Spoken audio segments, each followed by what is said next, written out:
Okay. Last time on Curse of Strahd, Esmeralda warns you. Esmeralda warns you about fighting spirits, about how normal weapons and magic items won't be as effective against them. She recommends seeking out phase spiders, which she knows can be found near haunted places. As you meet another revenant on the road, who directs you toward Sir Godfrey Gilwyn at Argynvostholt. When Vogel mentions he wishes to harm Strahd, black vines appear on his arms, but quickly disappear. Black thorny vines. He informs you that the spirits of Argynvostholt will see you as enemies, but might be tricked by donning armor of their order. He directs you towards a mass grave to the east. Near the grave, you find a dying dire elk, and a raven overlooking the animal, and a swamp witch who wishes to harvest its body parts for spell components. You trick the witch, and the raven thanks you for letting this rare beast die in peace. You manage to find some scattered pieces of armor at the grave, but are attacked by ghouls. One of which is snatched up by an enormous flying creature, which Esmeralda believes to be a rock, which is a gigantic eagle-type creature. The surviving ghoul begs for her life. It tells you Strahd and the Swamp Witch have been visiting the fanes of the Lady Three.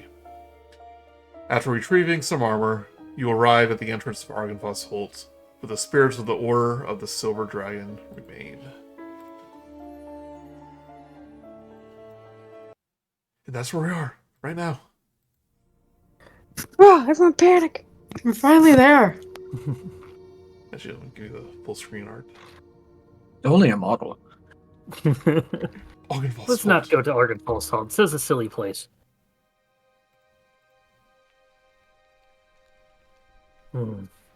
Yeah, I mean, look at that dragon. It's got a mohawk. I wonder if I had a mohawk in my past life. Probably not. So, finally here. I feel like it's been months. It's only been a couple hours. So, perched atop a 10-foot wide, 10-foot high cube of granite is a moss-covered statue of a dragon, its wings tucked close to its body. The statue looks east towards the mansion. Which in the image, he is definitely not doing that. Does the take out the coin that I have? Does it sort of match the profile of the dragon on the coin? Maybe. It has a similar head shape, definitely, like the snout, the frills on the head. Are there any coin slots on the dragon statue? Can I ride it if I put a quarter in? Unfortunately not. Like those I will go up to rides. I will go up to the dragon statue and clear off some of the vines, see if there's any like plaque, writing, anything like that. Okay. Spend a moment clearing out the base of the statue, but there's no engravings, no etches, just the normal cracks and wear and tear of age. I think they'd be... You're one of those, Bun. You think they would at least name the dragon, unless he is a fictional dragon?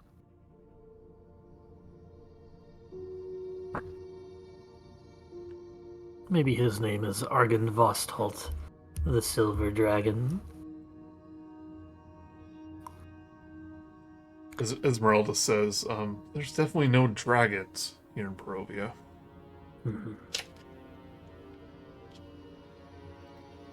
But here we are, after all this time. Knowing our luck, if there actually was a dragon, it would be undead or something. And he'd be like, "Are you the dragon who killed me?" Probably. Yeah, But- that's gonna happen. We are in dungeon mode, so go ahead Okay. and explore. Well, just pretty much walk away from everyone. Tunnel vision to the front door. Does it have any knocker? Does it have 2 knockers, Joey? This is a family game. It's not I shall again. refrain from adult jokes. Flagstone steps flanked by stone railings climb up to a landing in front of a pair of tall wooden doors with rusted iron bands and knockers shaped like small dragons. Carved into the lintel above the entrance is the word Argynvostholt. I guess we're at the right place.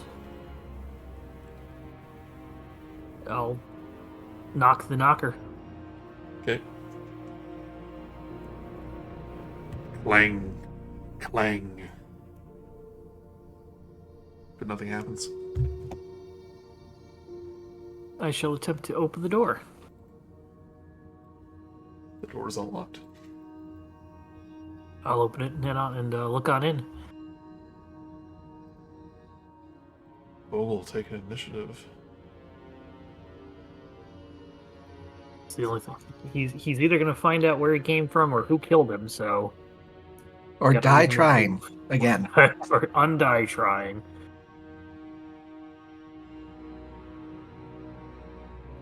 And just to check, what have we done with the armor we collected? Like everybody gets a piece, kind of thing.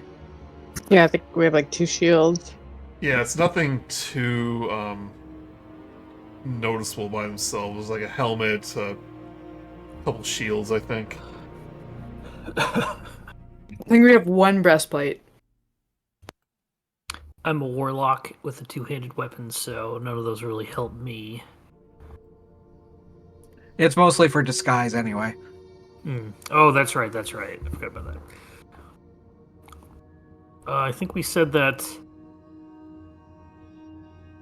I think we split everything up last time to give everybody 1 piece of something. Yeah. And me being a revenant or my coin itself was going to be enough, I think. For at least for Vogelsuch. Oh, we have a Lantern of Revealing. So Looking at the shared inventory, I forgot about all this stuff. this room feels like a king's tomb. A grand staircase leads up to stone balconies held aloft by stone pillars and arches. A tall, flayed tapestry depicting a nobleman in silver armor hangs from an iron rod above the staircase landing. 6 sets of double doors leads from this foyer. Along the walls, displayed on marble pedestals, are 3 alabaster busts of handsome men. The 4th bust and its pedestal have been knocked over. Their shattered remains lie strewn across the mosaic floor. 2 chandeliers of wrought iron hang from the ceiling like monstrous black spiders.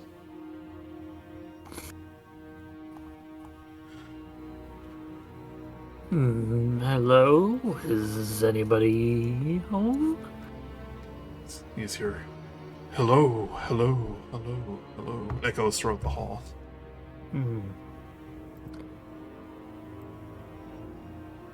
Mark doesn't want to go under the chandeliers because I've played the Colonel's Bequest, but I will head over and sort of take a look at the statues. Again, looking for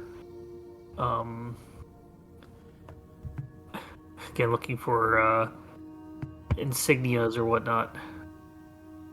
Grude's just gonna follow and be moral support. We should probably give somebody should probably take this Lantern of Revealing that we have because it can reveal invisible creatures. That might be a good thing to give to a character.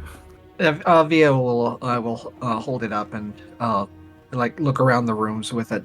Mm-hmm. Okay. Well, I mainly mean have it on your character sheet so we don't forget about it. Yeah. Does it require attunement? It does not. Okay. So, Yeah, someone wants to be the holder of the lantern. So as you enter in the to the foyer, a great shadow with wings moves across the walls and disappears into this room here. I think I hid areas instead of showed it. yeah.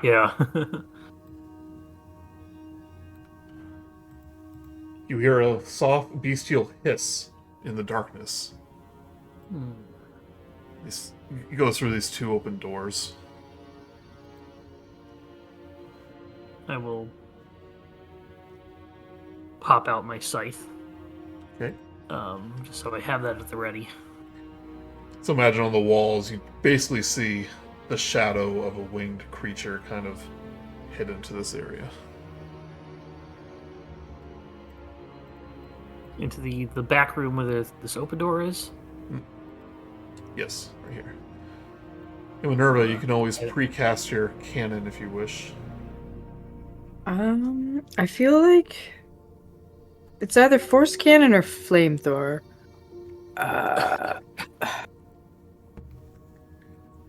I'll go flamethrower.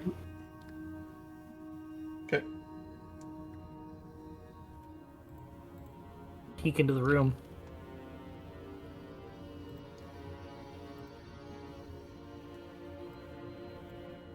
There's a cannon.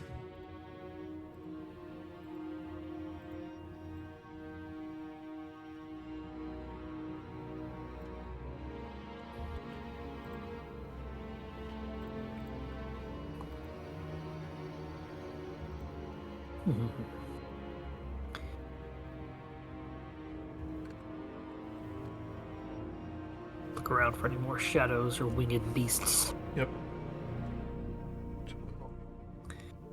A 20-foot long table with sculpted dragons for legs stands in the center of this hall. The chairs that surround the table have backs carved to resemble folded dragon wings, and several of the chairs have been overturned or smashed into pieces. Suspended above the table is a crystal chandelier that glows with a soft white light. Standing in the windowed alcoves are two life-size statues depicting knights with dragon-winged helms and shields. 5 sets of wooden doors lead into the hall. The doors are in the northeast corner hang open. A pair of leaded glass doors, their panes cracked and broken, stand open between the panels of stained glass set into the east wall. These panels depict silver dragons in flight. Beyond the glass doors lies a dark, misty room that appears to be a chapel.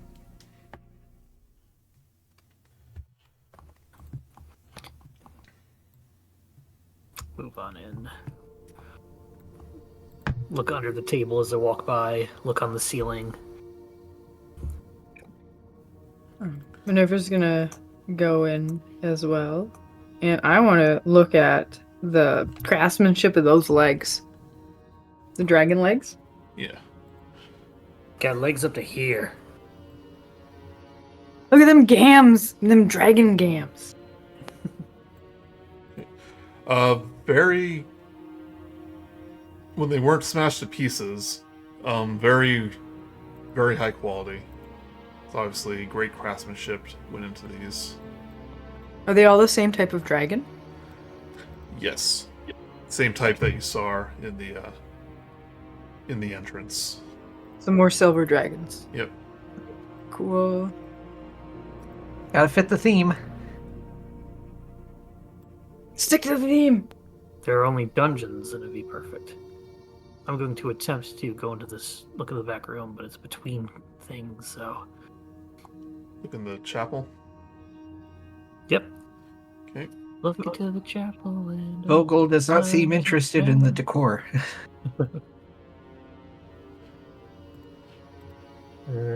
That's why.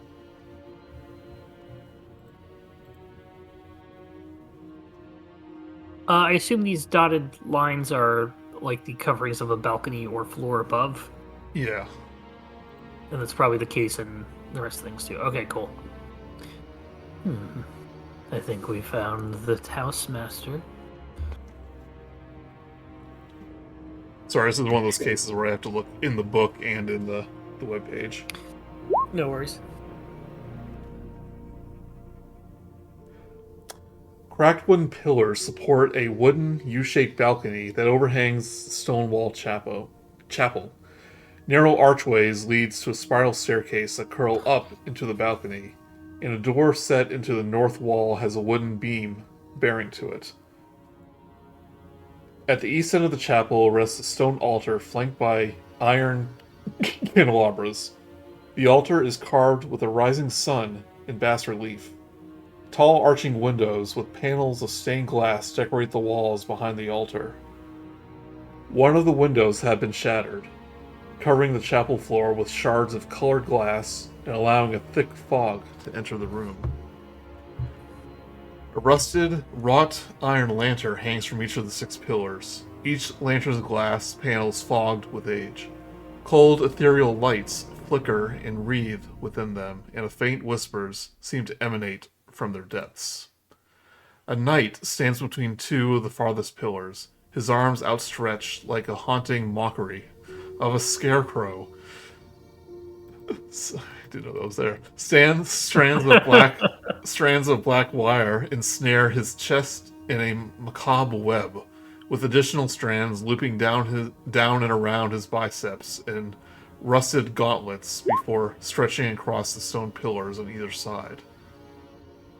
So these wires connected to his arms are connected to these 2 pillars. The knight's chainmail shirt is dulled and corroded with age, his silver helm cracked and blackened. Beneath it stands strands of silver gray hair fall limply across his gaunt and ashen face. His flesh is gray and pallid, skin stretched taut over sharp skeletal cheekbones, and his head slumps towards the ground. It looks like it's kind of one of those things that looks like he's been standing here for a century. I guess there's no way to know, but he's definitely... No, but like as a player, is what it feels like. No one's activated his cutscene yet. Yeah. I'll step into the cutscene activation square. This is what this guy looks like. That is pretty cool. Got a dragon belt buckle. Was he one of the handsome guys? I don't know, you tell me. Don't you mean is? Vogelsuch will walk up to him, get with right in its face, and just kind of inspect it. Yep. As you walk into the room, the knight's head lifts, revealing red eyes that flash with a quiet intensity. His arms seem to flex almost instinctively against his black wire bindings. And it's then that you notice that each wire is covered with tiny, razor-sharp barbs, many of which bite deeply into his armor and flesh. As he looks up, sees you enter, he goes, "Welcome, travelers," he rasps. "I must ask that you forgive my rudeness. I am ill-disposed to greet you properly." No matter. Feel free to greet us improperly. Allow me to greet you. My name is Sir Godfrey Gilwyn, a knight of the Order of the Silver Dragon. Write this down. Silver Dragon. Are you... I don't think what it would say. What did it say? How long have you been here, if I may ask?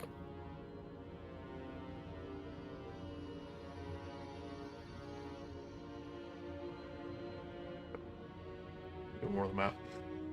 Yep. It says, I have been a member of this order ever since we arrived in Barovia, all those centuries ago.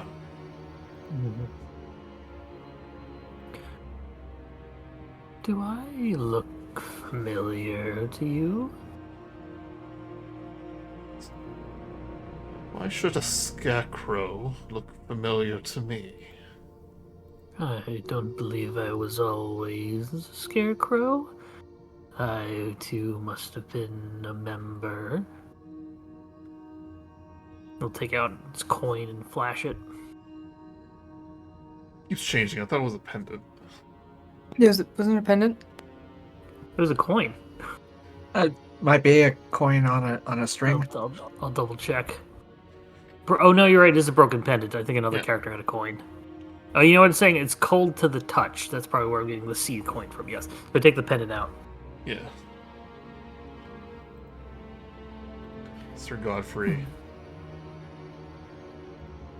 Says, I've had this for as long as I can remember. why would a scarecrow bear the emblem of the Order of the Silver Dragon? Because I was not always a scarecrow. Interesting. He looks over your shoulders and sees the rest of the party. Yeah, waves. see you have not come alone. My compatriots have joined me on this pilgrimage, so to speak. Hello. I use Mage Hand to slam the door shut. No. That's why you Hello. came to Argynvostholt. I I've come believe you to have some kind of origins here. origins, connections, something. His head Are you lowers. the one who killed me? Because of that, I have no answer. It's a common answer, believe it or not.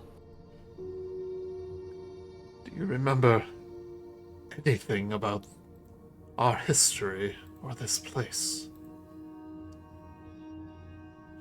Going back through notes, I don't think I have specific memories of this.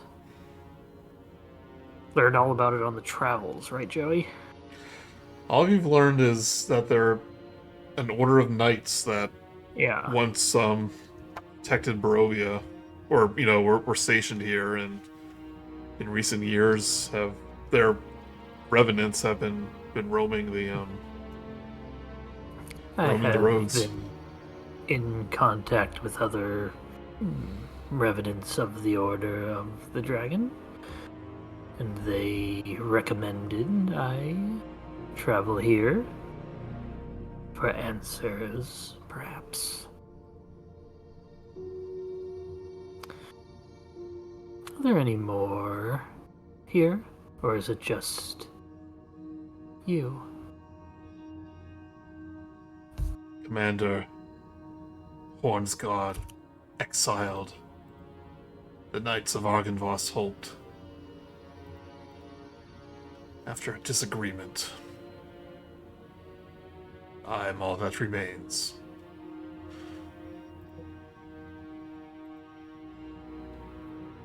Are the knights the ones we've seen all around? Are they protecting the bridges and the towns? Did they scatter to the wind but uphold their oaths? If they have upheld their oaths, that means that they raised no sword against the ones that would harm the people of Barovia, in a twist of irony.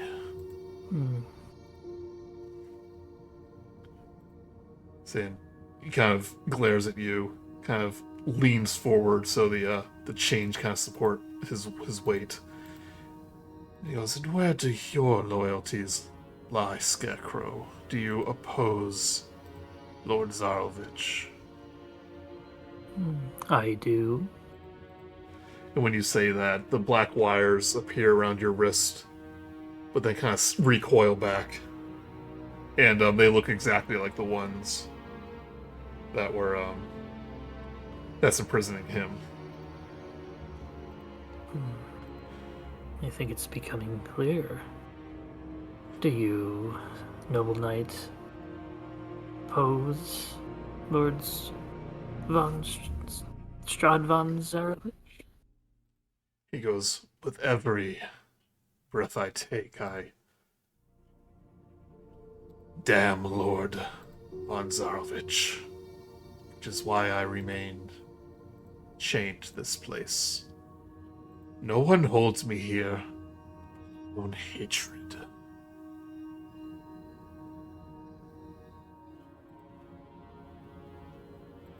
It's kind of taking that in, because... Do you not remember taking the oath, Silver Dragon? I will look at the pendant. Does it stir any memories? Absolutely nothing. I do not. I believe that was lost with my untimely death. Ponders for a moment.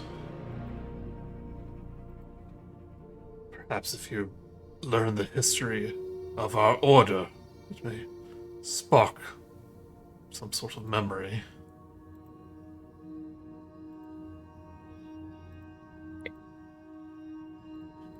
That is at least what we can hope for, what I hope for. I take it you can't give us the grand tour? He goes, no, I am chained here, so I can't do that. I see I am not the only one not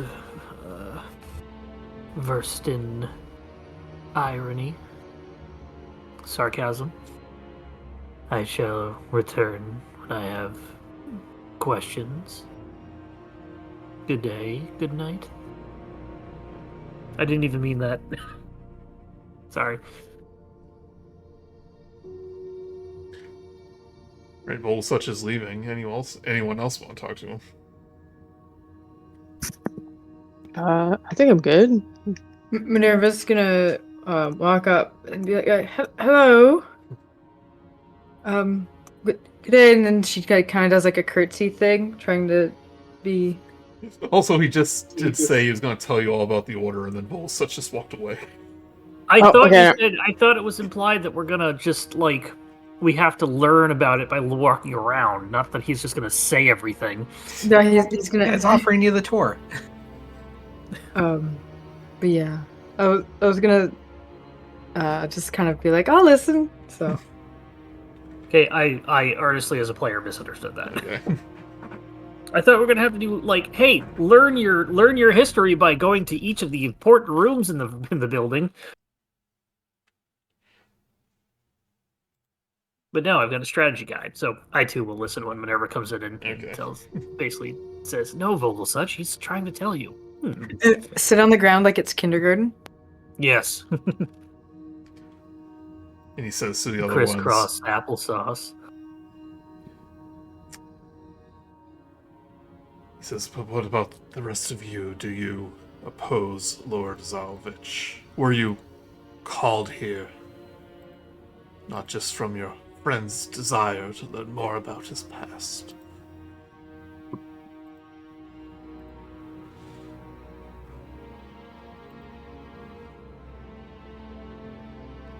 He says to all of you, I guess it was mostly for Vogelsuch. Admittedly, that's why I'm here. But also hearing about a group of protectors trying to protect Barovia is also important, but mainly our biggest lead was because of his pendant. you are the one Lord Argynvostholt have been calling to. And you are here to help us. We have a tendency of doing that, yes. As promised, I'll tell you the history of our order. It dates back to before the mist surrounded Barovia. We were founded by the good Lord Argynvostholt, a man of wealth and pure of heart. He settled here in the valley. And not 10 years later, that's when von Zarovich began his invasion. As much as we fought back, we were pushed back into the stronghold, the last bastion of defense.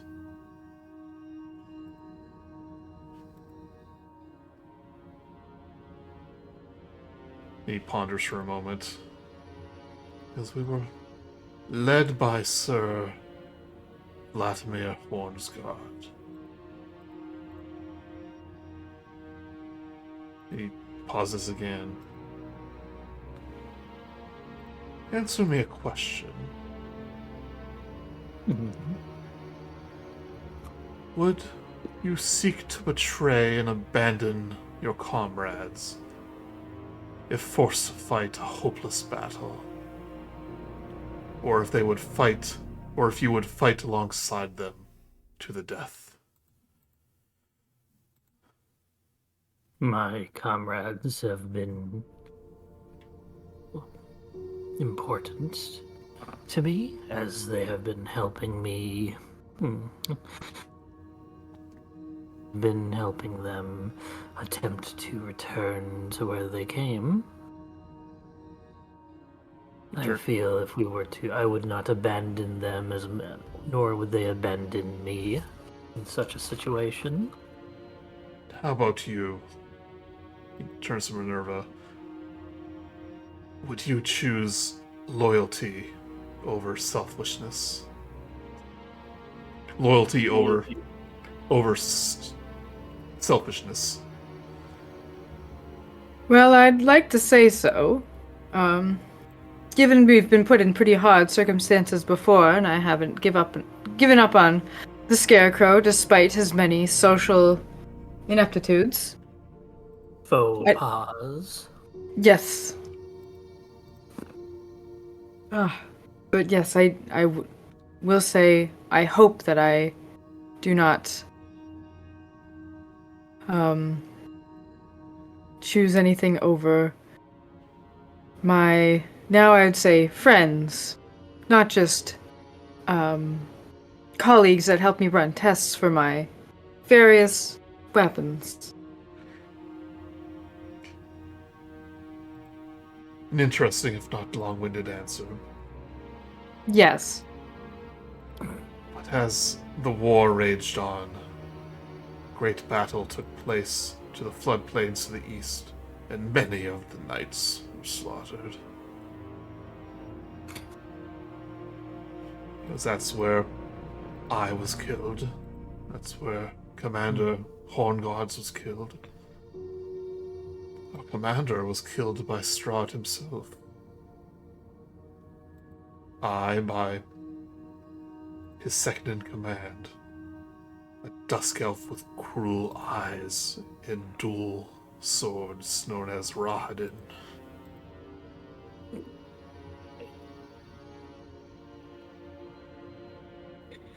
You remember who killed you?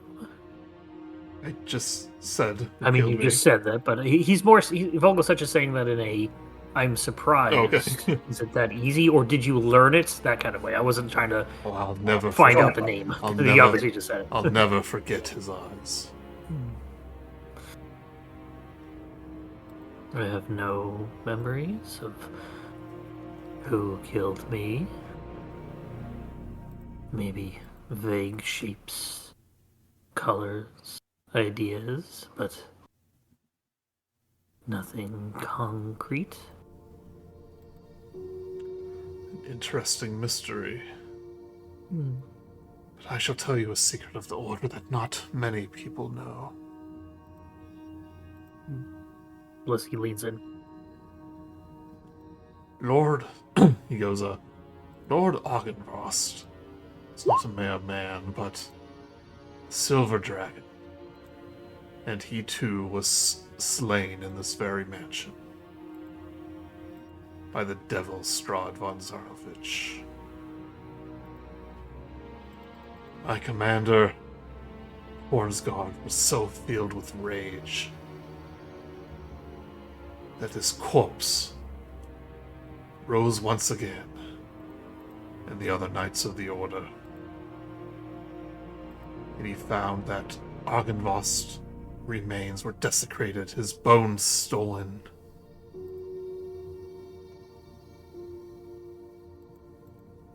And in his rage, he marched onto Castle Ravenloft with an army.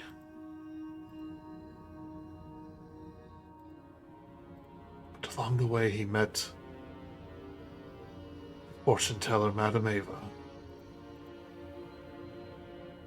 who told him of Strahd's misfortune, how he was turned into a vampire.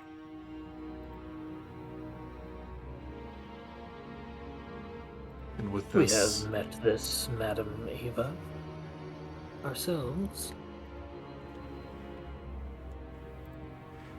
though the rest of my order wanted revenge for the desecration of Argynvost's bones, Commander Hornsguard told us to return here, where he says Lord Zarovich is now in a prison of his own making, that death would be too easy of an escape, for he is now a conqueror with no more lands to conquer. An eternity of boredom. Time passes differently. Sometimes we could go decades in a sort of daze. But he How gave long us ago? Go ahead. But he gave us an oath, and swore upon it, that we would not raise a hand against Strahd von Zarovich or his allies. And here we remained for centuries. Until recently, that was. Till one of our knights gave us news that the village of Barovia was under attack.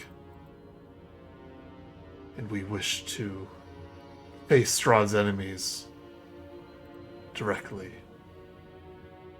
But again, Commander Horngard refused and banished us from and banished the knights from Argynvostholt. But my desire to do harm against that tyrant remained so strong that I remained behind. But that's when I started hearing the whispers of the spirit of Lord Argynvost. It was too weak for me to make out what he had to say.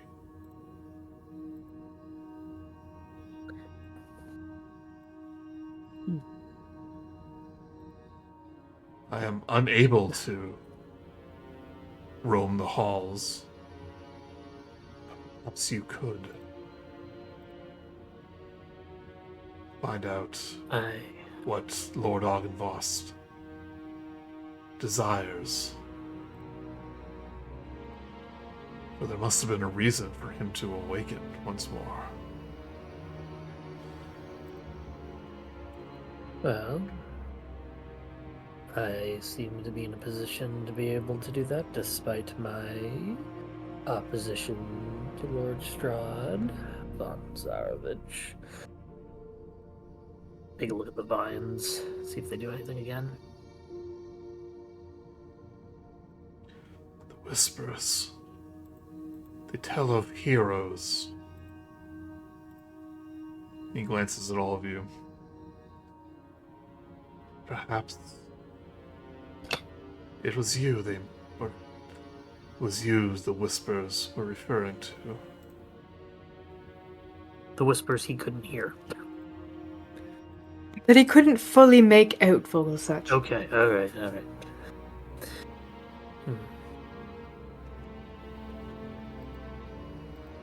If this Lord Argynvost is still roaming the grounds, and we can communicate, perhaps he has the answers to the questions I propose. Whatever is left of his spirit is old and weak. Or perhaps there is a way to restore it. His eyes turn to you, Minerva.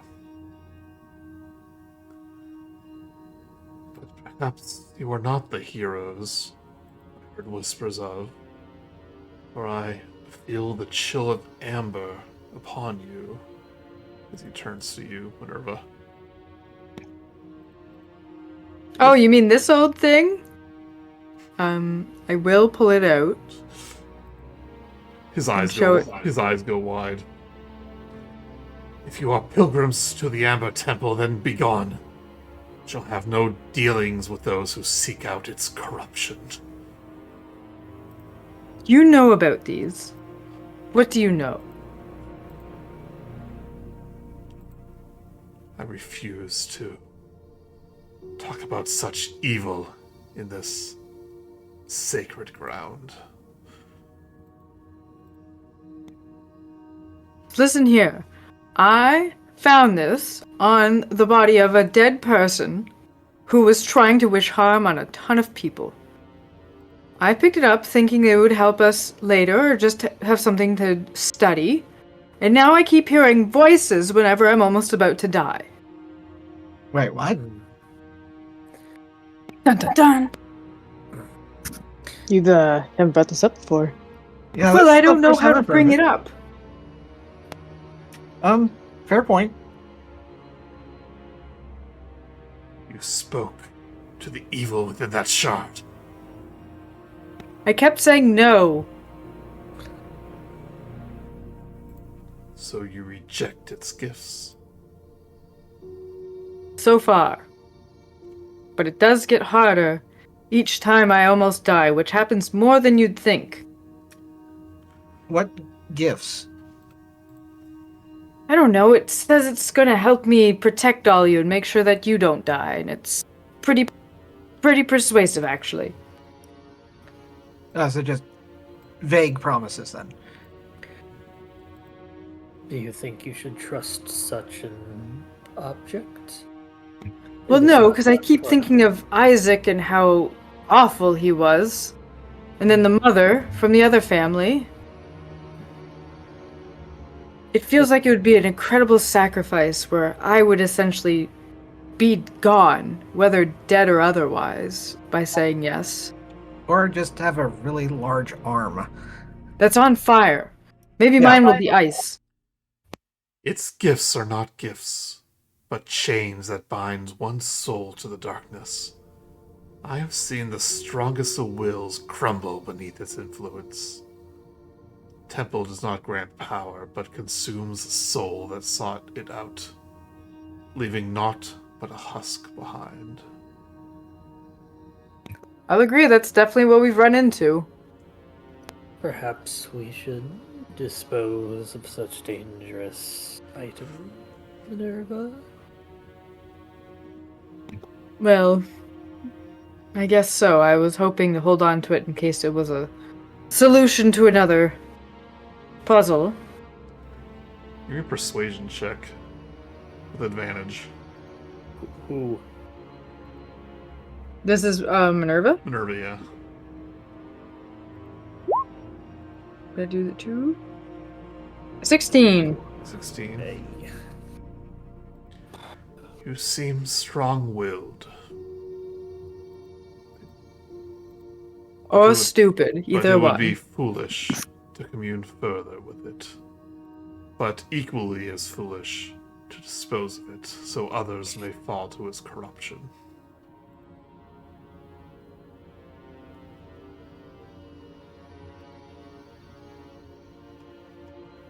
Well, when you put it that way, So I guess should- I'll... Sorry? Nah, sorry. I'll say I'll hold on to it, but I'll probably do check-ins with people whenever I hear voices.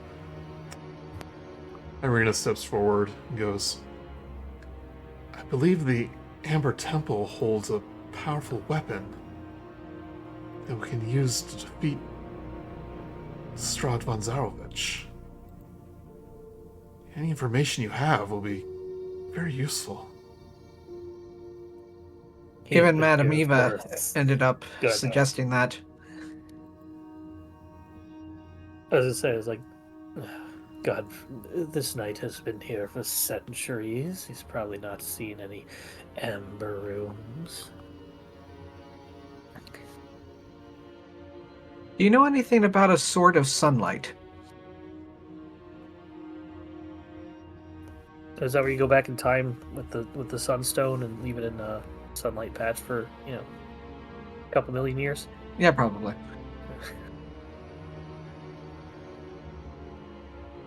Because there was a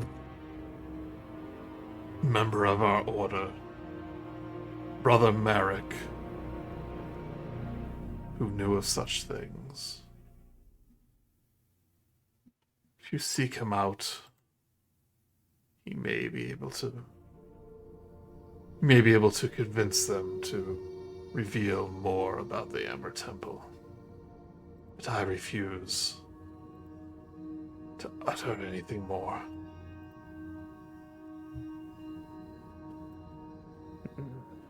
But it is clear Lord Argynvostholt led you here. You may be his salvation.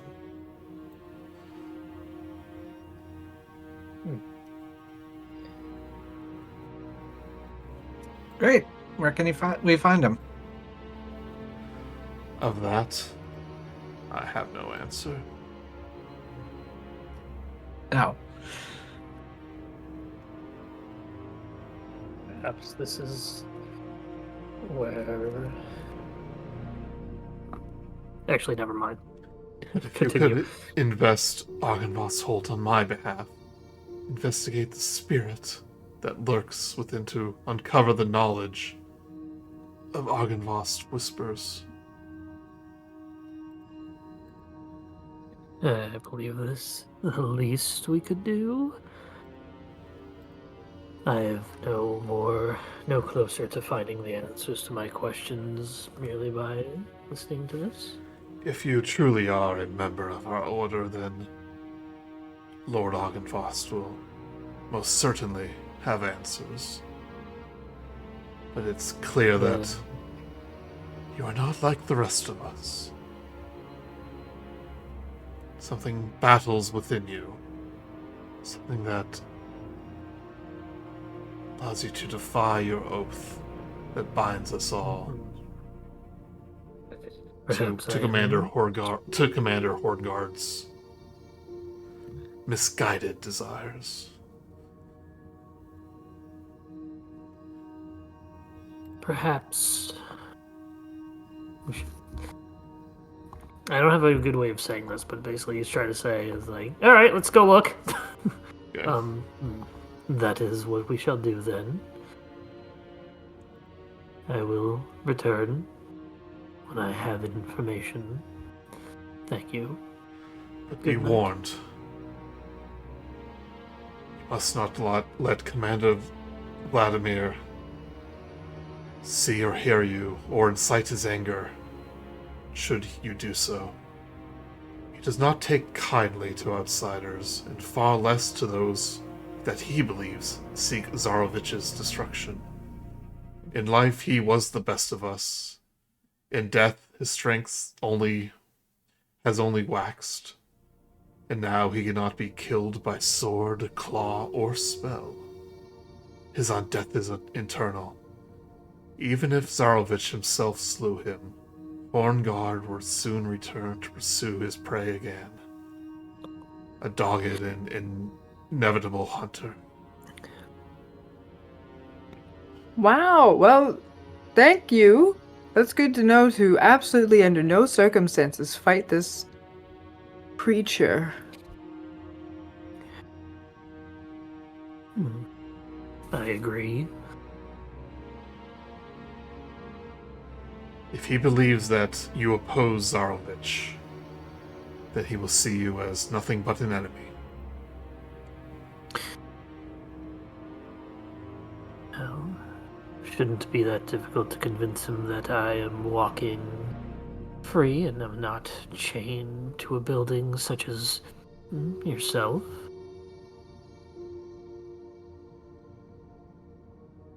One hopes.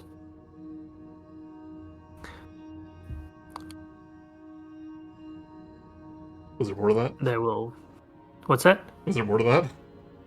No, he's just thinking aloud. It's like, well, if you oppose Strahd and you're chained to the building, and I too am a revenant, Okay, and I'm not chained to a building, this way you said it. I that thought it seems was- pretty cut and was more to dry. it.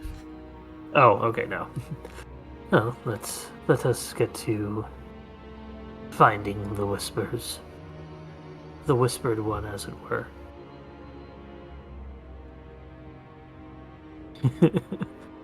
No one calls him that. Where's Grude, by the way? I just noticed I can't see him. I was gonna Yeah. bring it up. A lot of things are going on. I don't know where Grude's icon is. Get thrown into It'd the probably black be void. someone. So it's like Sir Godfrey when that character came in. I think is when it disappeared. Are No? you under the Eldritch Cannon? No, I'm not. Weird. Okay, there it is. Some Oh, there, okay. Just here the whole time behind this pillar. Get out of the way. So Oh, silent, stuck. so motionless. Nobody could see you. Eats chips. Yeah.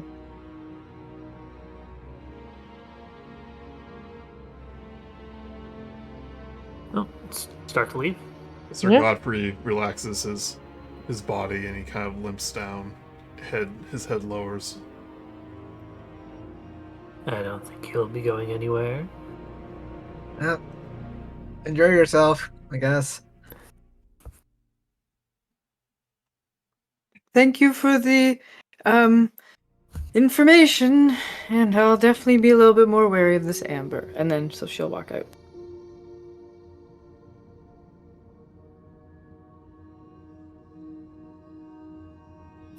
Grude's also leaving. Yeah, it's here the whole time. So where next? As you You- as you file out the door, Esmeralda was kind of sitting on the table, sharpening one of her swords, and goes, "You have a nice chat with the Revenant?"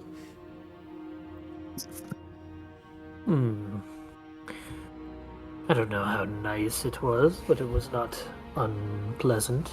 Was your tragic backstory revealed? No. Just his. Which, when you think about it, is a little bit more tragic than getting a straight answer. I've been trying not to think about that, but yes, I agree. Oops, sorry. Esmeralda, do I sense some disdain in the tone of your voice? I'm just sad you didn't get a big revelation, I guess. Insight check. Sure. It was her. She's gonna be the one who. Yeah, she's gonna be the one who killed me. 4. She was just wondering if you learned anything. We just got a lot of exposition. Did point us to a few people that might have some information. But very importantly, we can't fight, is it, Commander Longhorn. No, Hornsguard. Vladimir Hornsguard. Vladimir Hornsguard will indeed kill us all if we try to fight him or let him know we wish ill of Strahd. He apparently is immortal to some degree. To an enormous degree, is my understanding. Because apparently, even if Strahd killed him, he would still wake up trying to kill whatever was the thing he was currently trying to kill. So it seems like it was a very big warning to just not fight him. So it's something that, like, was supposed to be implied. I don't know if it got through, but when he awoken, like, reverends have like a vengeance mission, obviously, because that's what Vogel's doing. Yeah. And he swore vengeance on Strahd. And he refused to kill him. So the curse is just everlasting now. Yeah, that's a problem that he had brought on himself then. But Irina goes, that just mean these knights have been suffering for centuries because of this man's arrogance and his stubbornness. Not much different than the people of Barovia suffering due to Strahd himself. I think they deserve some rest. As I believe the people of Barovia deserve to be free. Preferably not by death. It's pretty good to be specific about those wishes. As you were talking to an undead walking scarecrow, yes. Well, as such, don't you wish to rest? I wish to fulfill my task. Finding who killed me and dealing with them. And then after that? I believe it will be done. What is after that? I guess we'll cross that crop field when we get there. Or as I like to say with Malifaux, we'll burn that bridge when we get there. I do not like fire being flammable. Yes, I just had the opportunity to talk about Malifaux, so I did.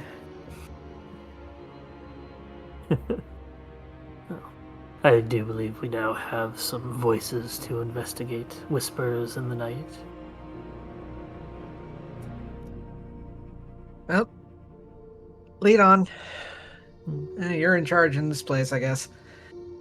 We're heading Very well. this direction. This is your house, Vogelsuch. Get your feet off the table. Got my Yeah. lawn. I'll head to the top doors, take out my scythe so it's at the ready. Again.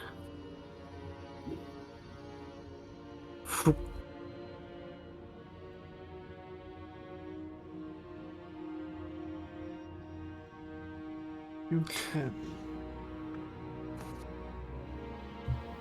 Guys, there's at least 10 rooms. At least. This kitchen has been plundered, its tables overturned. The floor is littered with rusted utensils and smashed, crockery. Crockery? Crockery. Crockery, yeah. Yeah, Yeah. crockpot came from. I assume Okay. it's cookware. Narrow windows flanking the hearth look out over a cemetery. An open iron pot hangs from a hook inside the blackened fireplace. It rattles on its hook and bobs up and down, as though something is inside it. Well, what do you make of that? It sounds like something's inside that. Like take a look.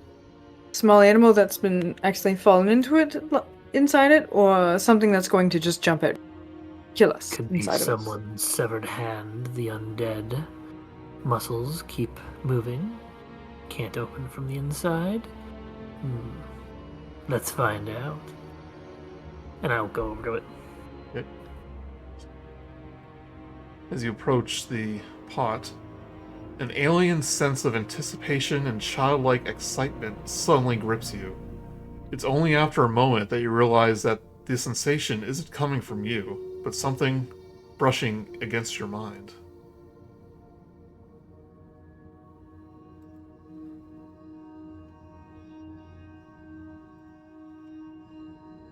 I don't like that one bit.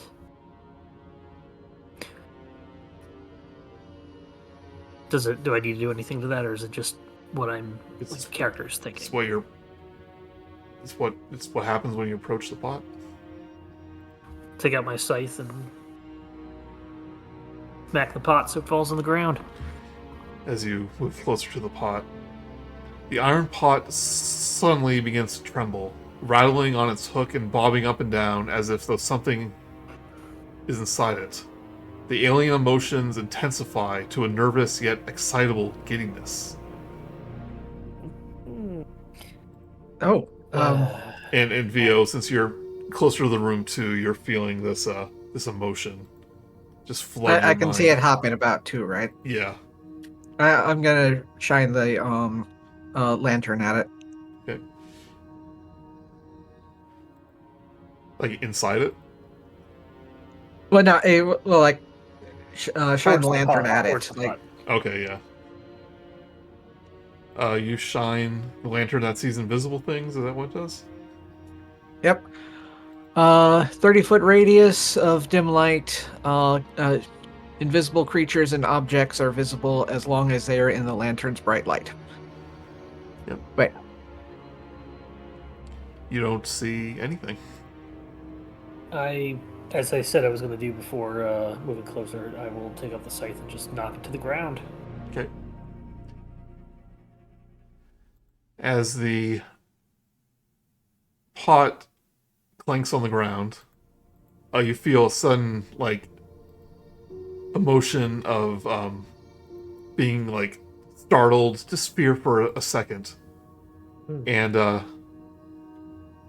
silvery wisp bursts forth from the pot's interior with a sound of chiming crystal and flees to this room to the north. May So I it's- attempt an attack of opportunity? It's pretty fast. It slips through Okay. your grasp, but it Okay. flees into this room. And I forgot to say before, but this room was slightly cold. It becomes warmer, and you, the emotions you were feeling are gone as the wisp goes into this room.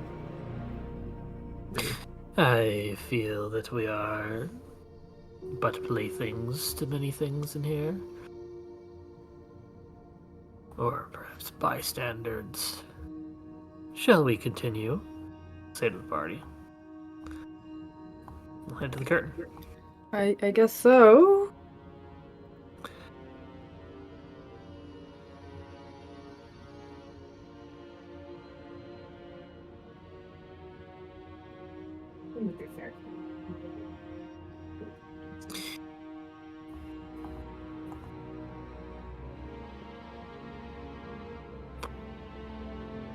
Tattered brown drapes cover the windows of this circular room, and a heavy curtain hangs across an archway to the south, which you entered. Strewn about the floor is the wreckage of half a dozen beds and other pieces of furniture.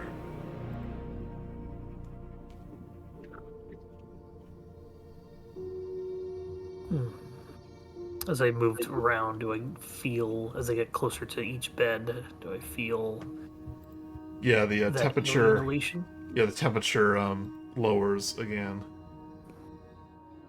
Can I discern which bed it's coming from?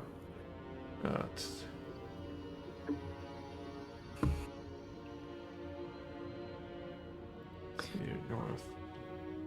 As you approach, actually, the bed that you're next to right here, you notice that the bed sheets are moving. And you feel the sensation of anticipation and excitement the closer you move to it.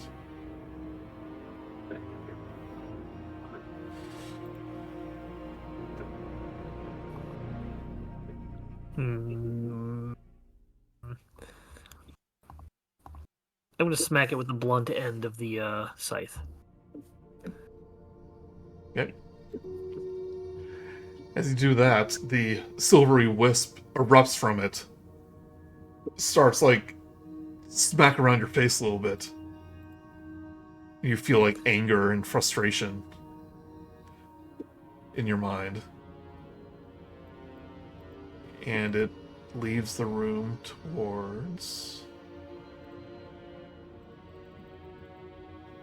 It leads through this door.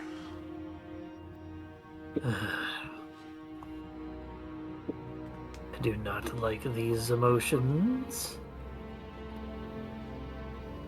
And the I was room. gonna ask if like Vogelsuch is immune to emotions. Well, he's I the guess one doing not. it, but Yeah. I think he's just still stoic, where he feels the emotions but doesn't control how he outwardly projects himself. He's a Pragmatic. Vulcan. More or less, yeah. It's just like he can feel it, but he doesn't have any reason or need to react in the way that he's feeling.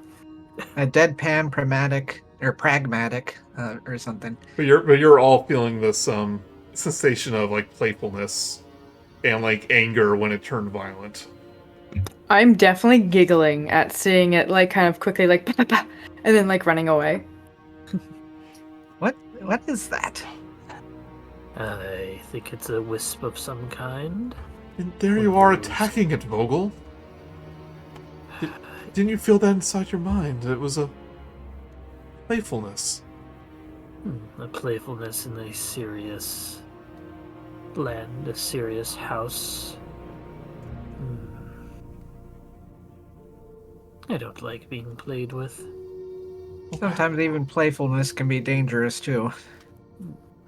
But perhaps next time we shouldn't resort to trying to hurt it. As you wish. I'll head into the next room. Okay. I cast Fireball. You can't do that. Do anything. I found a scroll, maybe. You don't know that. You see a hallway, the door that leads. What's a window that leads outside. I don't think this has a room number. It's probably just a hallway then. Any Yeah. Okay. Feel It's a iron gate. I definitely want to push the background further it's a back. portcullis. You can make how dark this picture is here. It's a dark brown, yeah. Hey Steph, we can hear you. Are you talking Steph? about the game we're playing? Oh god. I'll send a picture. Okay. Any sense of where the will-o-wisp, presumably a will-o-wisp, went to? Nope. Look through the portcullis. Let's see. You see outside. No, say it ain't so. Not some We regular just got outside. here. We're already about to leave. I'll continue to the next room.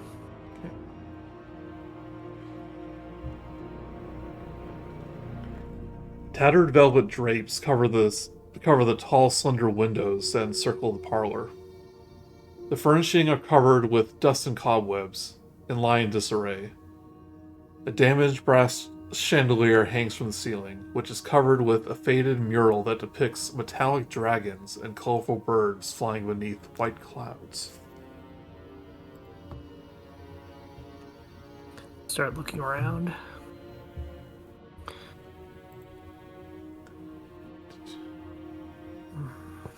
So as you approach one of the curtains, one of the tattered drapes shift and rustle quietly, and you feel the sensations of anticipation and excitement, once again intensifying in your mind.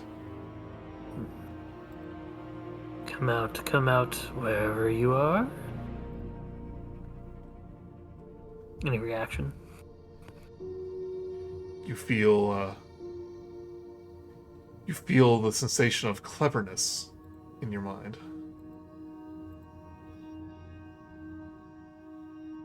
Well, might as well look around the room. Step back a little bit, and I will cast Mage Hand, and I will move the curtain Okay. with Mage Hand.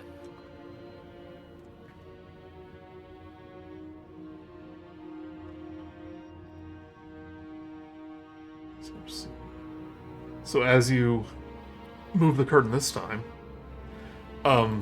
You see the silver wisp, but this time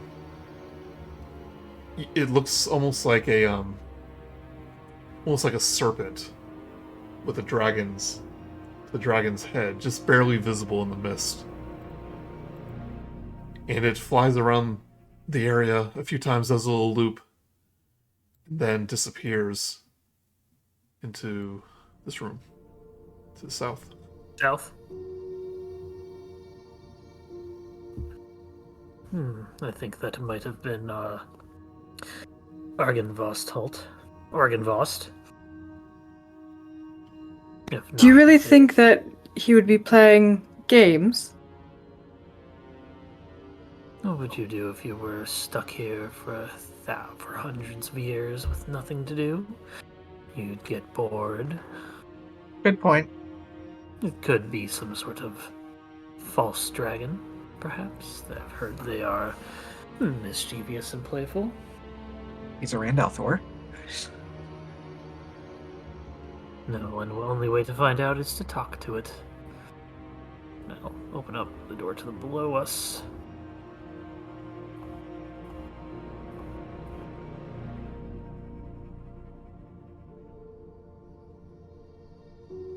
The worst house. Just one big loop. It's a house we're playing Yakety Saxon. This wood-paneled den has been ransacked, its furnishing tossed about. A cold, dark hearth dominates the west wall between two narrow windows. Standing upright against the north wall is a sarcophagus made of black wood with a queen's effigy carved into its lid.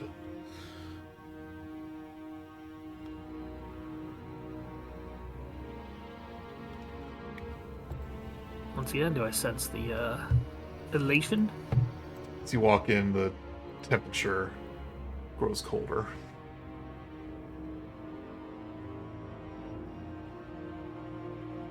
Oh. What's that coffin doing just sitting in here? Perhaps that's where one of the revenants slept? Do revenants sleep? Normally you just stand above one of us and just stare at us. That is true. I do watch you all.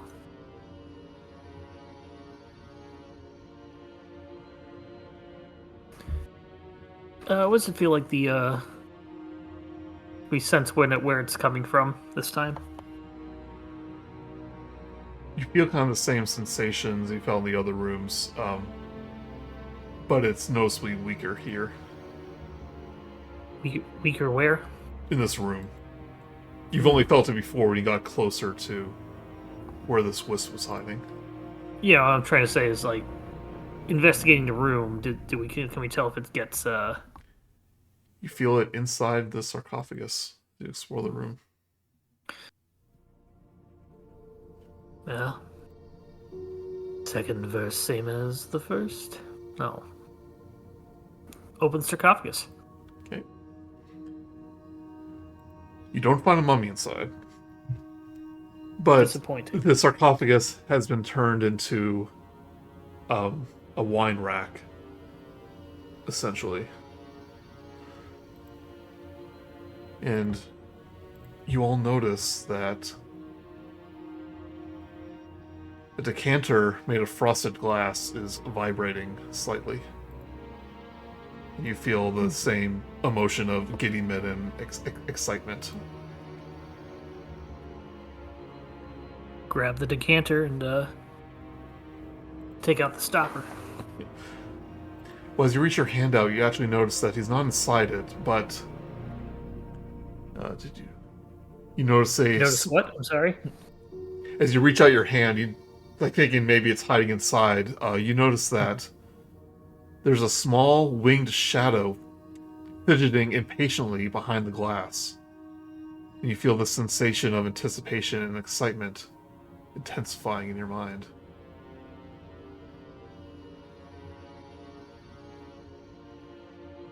I won't take the glass out, I wouldn't say. I think we can see you in there. Why not come out and talk to us? Oh, okay, behind the glass. It is inside it. Sorry. Oh, I thought like behind is behind the glass. I thought it was like behind the. no, Entire thing. I know what you Yeah. mean. In that case, I mean, I'll still say that. It's like, no need to run. Why not just converse with us?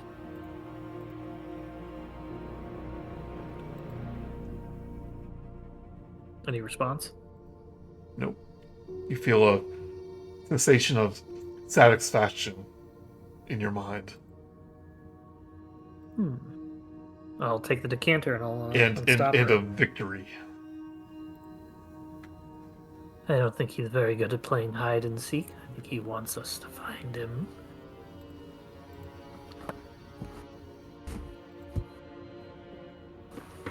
Did you pick But up the as I decanter? said, I will take the decanter and I will unstop it. Okay. That's why I asked.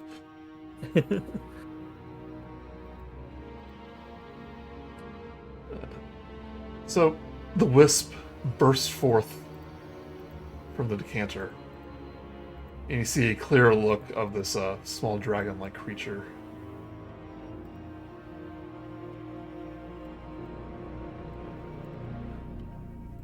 You feel the sensation of delight as it bursts forth.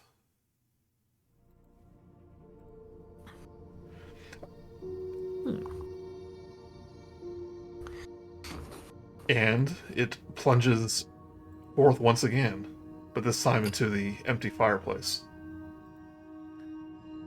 A fire of silver flames erupt from the dead hearth and assumes a draconic form. It hisses and crackles, then yawns, stretches and unfurls its smoky wings as a familiar sound like chiming crystals pours forth from its tiny throat. And there's this wispy, dragon-like creature just hanging out in the fireplace. And each time it opens its mouth, it's like the chiming of cymbals, of crystal chimes. Hello, young one. Or old one. Little one. Who are Little one you? sounds right. It actually snaps at you.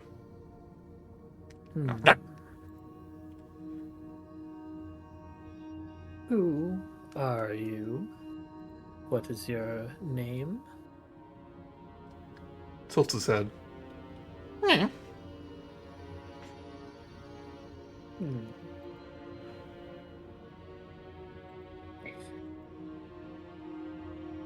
Thinking. Do you happen to be Argynvostholt? Feel the emotion of sadness upon hearing that name.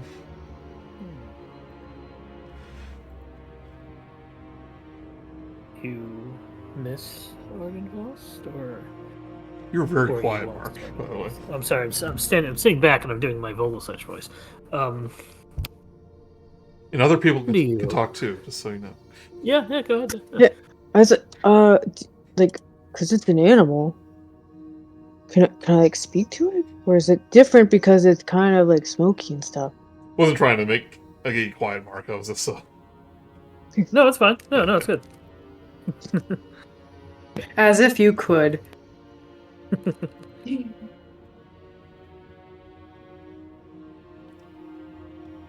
But the little dragon thing is just looking at each of you curiously. My name is Vogelsuch. What is your name?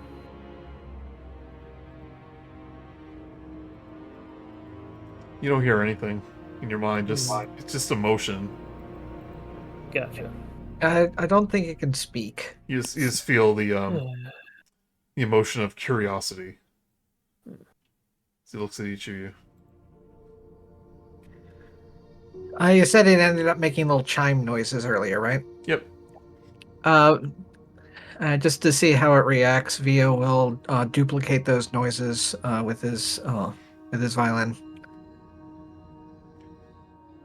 Oh, his head kind of raises up in excitement, and you see like the back end of him start to wiggle a little bit, and he starts chiming along with it, like doing different little melodies.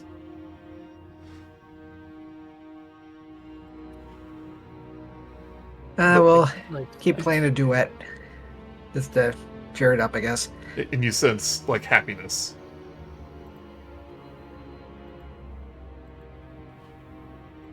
After a few chords, he kind of flies up, circles around you, Vio, and lands on your shoulder. And he chirps his little chime. Oh. Nice to see somebody that appreciates music. mhm.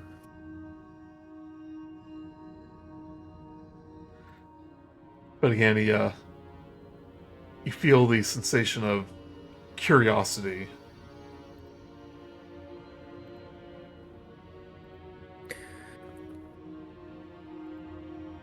I mean, I don't know how we can communicate with this.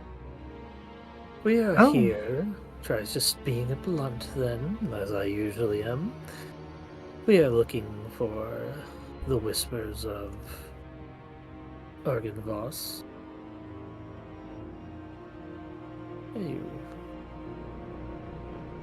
It is said that he still roams this hall. You seem to know this place pretty well. Think you could show us something interesting? Upon hearing again the mention of the spirits, you feel sadness kind of flood your mind. And like a loneliness and like in love.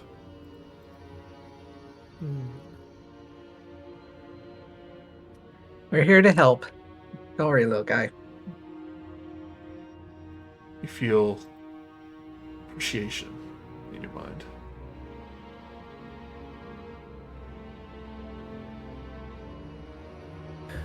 And But we need to he find him leaps first. off your shoulder and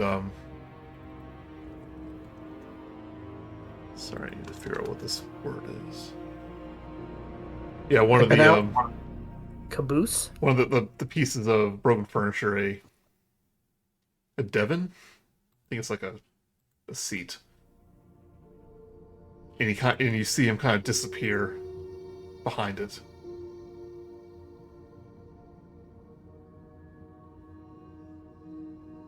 I think he still wants to play hide and seek. Devon. Divan.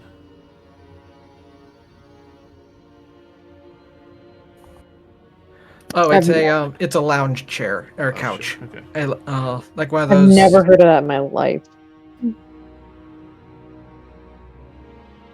It's like a sofa where only half of it has a back. A swoon. A sofa is another term for it. Oh. They're like petticoats and stuff. Don't get stuck on it. Yeah. Old-timey furniture. Your petticoats are such a hassle, you have to make lounges off of it. But you see its little head kind of pop up from underneath. And you hear the little charm.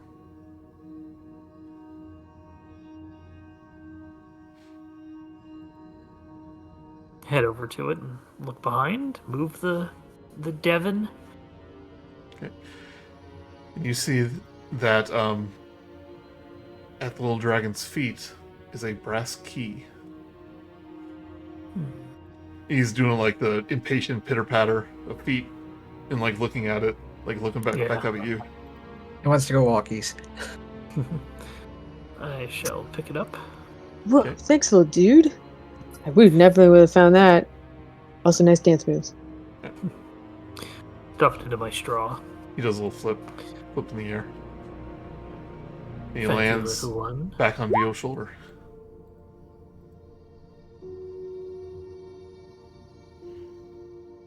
Thank you. And plays a quick little happy chord. And yeah, and once again you feel the happiness. Now I guess we need to find a locked room. Shall we continue? Usually that's not the hard part.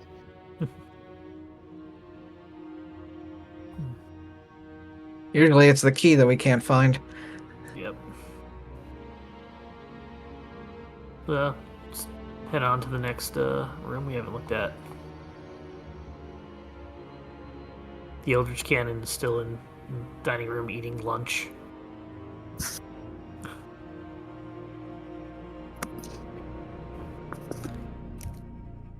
It's stuck in an animation loop trying to climb onto the chair.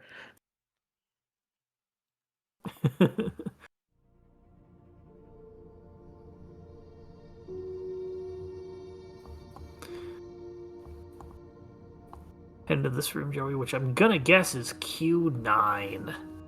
Close. Q11. Ah, 5 barrels lie in wooden braces along the walls of this dark, moldy storage room.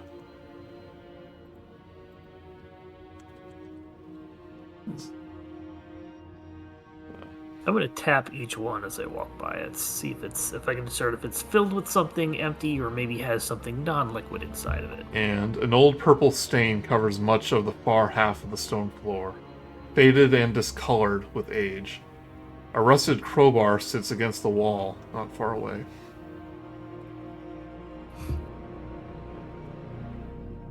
Find any spirits in there? The only spirits in here have dried up long ago. And a crowbar. Somebody really wanted that wine. I'm actually going to pick up the crowbar. Well, it's a useful thing to have. Oh, no, I actually already have one. If anybody else You have wishes. Greybrother's tools? Yes, actually, I have the like the Monster Hunter background equipment. So I have like a wooden stake, hammers, manacles, and a crowbar. Yeah, it's basically the Vampire Hunter background. But as you look in here, you see that the crowbar is next to one of the barrels of what you presume to be wine. Where you see like the big, like where the stains probably originated from. Could it be blood? Can I tell if it's blood, Joey, or apple juice? Give me an investigation check. How are you mixing up blood and apple juice? Again, Red apples. why do you keep doing it? It's Purple Berry Crush. 15. 15. I don't know if investigation check was the right one, but it's dried wine, not blood. Investigation works. I would have probably done nature or medicine. Medicine determining that it's not blood. Yeah, Any of those work. which roll involves you putting your finger into it and then licking it? Smells like toxic waste. What does it taste like? Delicious fig pudding.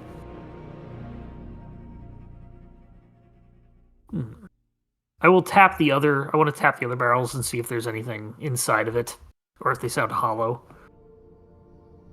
Be a good place to store your valuables, or a body. So unsurprisingly, all of the well, hold on, are they empty?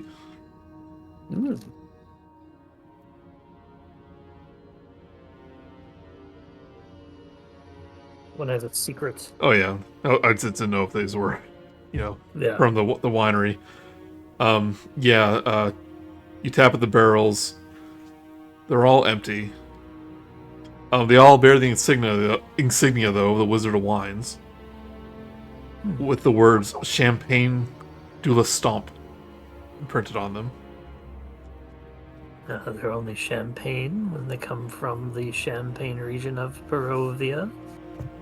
Which, if you remember, they weren't able to.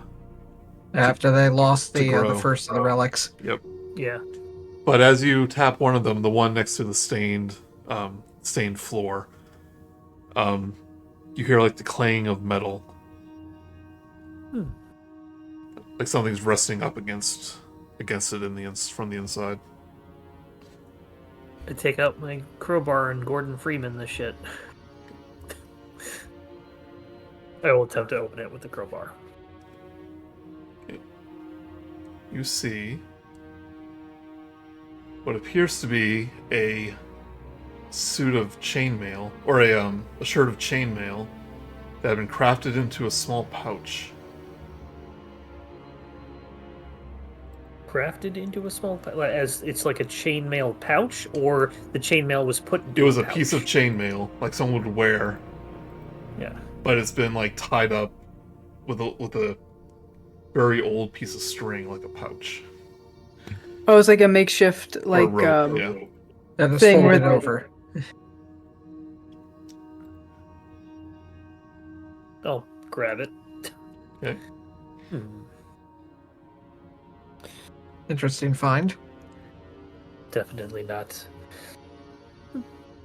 the byproduct of grapes.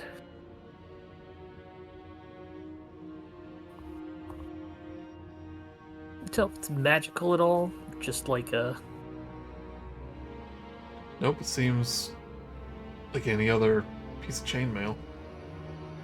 Not glowing purple or anything. Nope. Chainmail. It's medium armor, isn't it?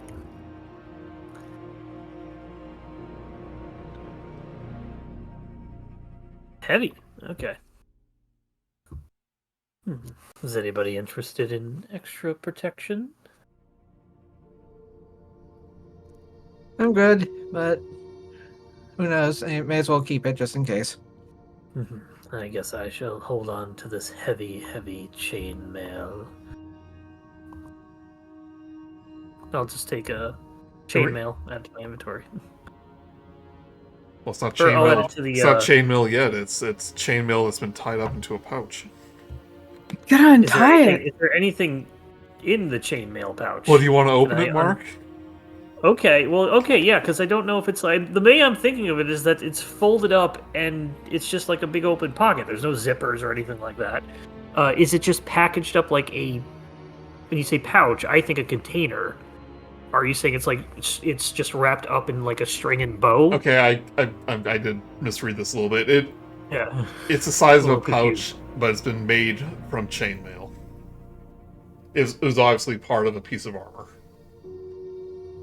Okay, it's like it's part of. It's basically a piece of chainmail. Okay, Yeah. then I'll investigate it. See if there's anything like it's wrapped in, or anything Okay. wrapped in it. There is something inside. Okay, yeah. It's like a lettuce wrap, Chainmail- but made of chainmail. Well, course. I mean, Yeah. honestly, in my mind, I was thinking like someone just hiding something in a big piece of. Yeah, of I was armor. thinking it was just chainmail that was just folded up or Yeah. turned into a bag, but it sounds like yeah, It's a bag wrapped thing, up to- too. Yep, my Protect or brother-in-law hide it, makes yeah. those on Etsy. Oh, chainmails or chainmail bags? Like coin purses and like actual like wallets and stuff made out of chainmail. Oh, that's cool. So the pouch contains 2 silver rings. And on the bands of each of the rings are the following phrase: "From this to the end of days."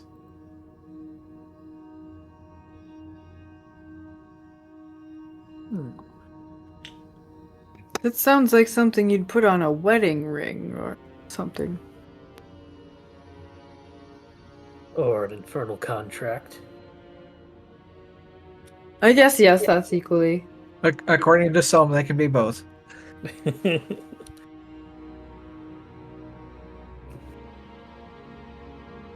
I'll pocket the rings.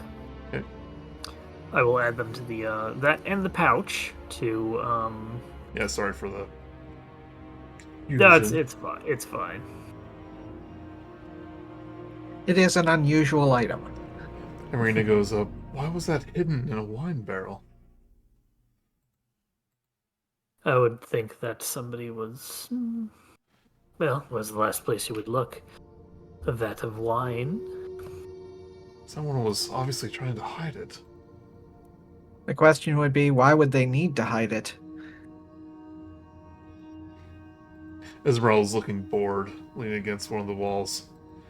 I thought there would be more ghosts. We just haven't found them yet. We've got an entire wing. We haven't gone upstairs yet. We'll find them eventually. Something trying to kill us always does show up. You're free to split the party, Esmeralda. Nothing keeping you here behind. No, but secretly, I don't want to run into any ghost. Tough girls, it's just a facade. Could you stop antagonizing the elf here? She taps on her prosthetic leg. I'm tough enough, don't worry. I tap on my prosthetic anything. Everything. As am I. It just taps the side of his head. Finger goes through the straw. We'll just continue. Go on to the next room down here. Yeah. Definitely looks bigger to the south. Oh, this map is huge. Oh no, we just can't see the borders of the... Yeah, we can't see the wall. Yeah. The outside. Alright, the background is the same color. Oh, yeah.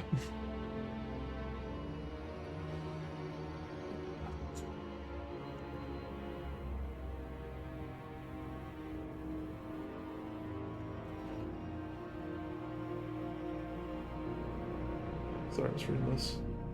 No worries. Grab a silver.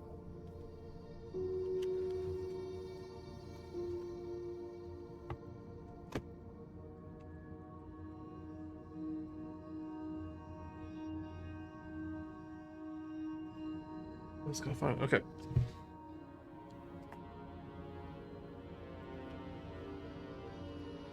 Okay. Okay. We should have come down here first.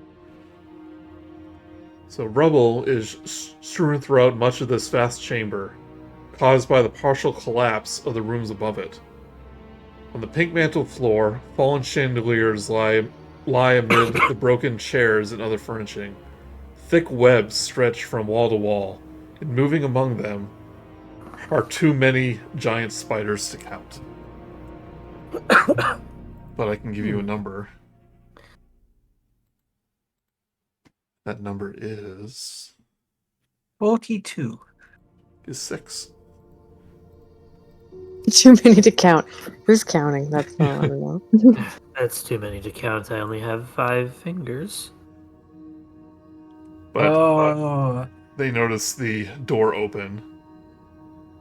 The webs kind of vibrate. And we're going to roll for initiative.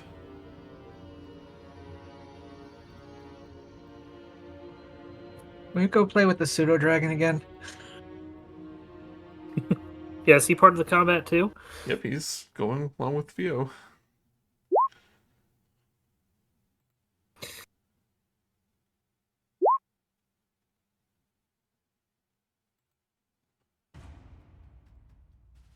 Ooh, rolled off of a 1.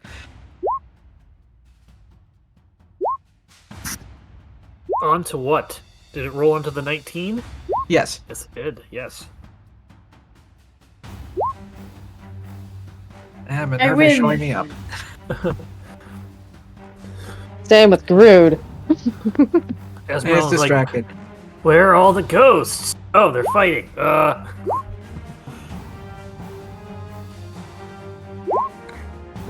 And Grude's, hey guys, look at these doing all, looking all cute and stuff. I can be a giant spider too.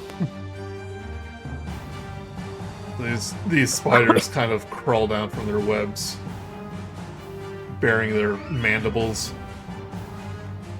But Minerva, you are first. Mandibles. Gosh, am I glad I picked my flamethrower. Alright. So, I would like to not enter the room, but I'm gonna move my cannon.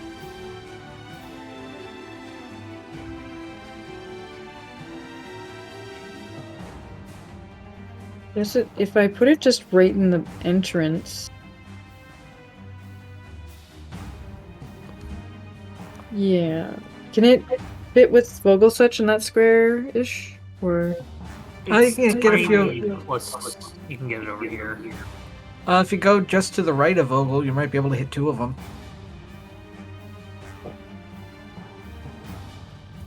Mm.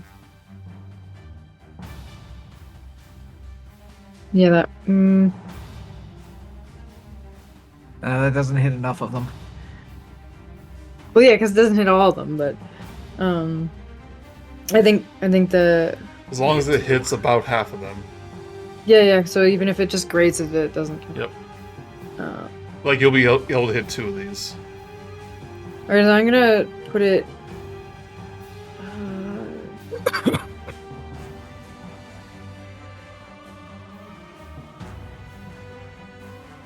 It's right here. Because I believe it only has 15 movement speed. Yep. So it's there. And it's just gonna shoot the one right in front of it. Alright, just that one. Or that. Sorry? Hit just one of them. Yeah, the one right in front. Okay. That's a dexterity. Yeah, it's dexterity 14. Spider rolls a 13. Spiders are flammable, right? Okay, it's against my spell DC. Okay, so you rolled how much? 13? 13. Aha, I beat you. I have 14. So now I get to roll my D8. More than that. It's sorry, not just a D8, but it's 2d8 fire damage.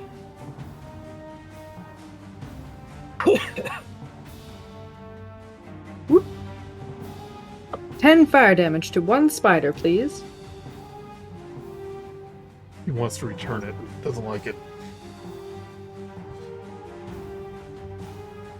Alright, that's your bonus action. You still have an action. Yes, and then Sorry. how? So this is just a regular doorway, and Vogelsuch is mostly in the way. It's a double door. You Okay, so I could stay out here and shoot in, is what I'm asking mostly. You can move through fire through friendly people, yeah. Yeah, because I don't really want to go in there. I just wanted to shoot it, so I'm going to use, I know the feeling.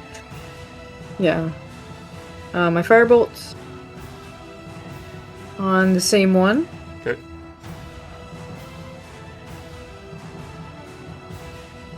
For 10. 10 will miss.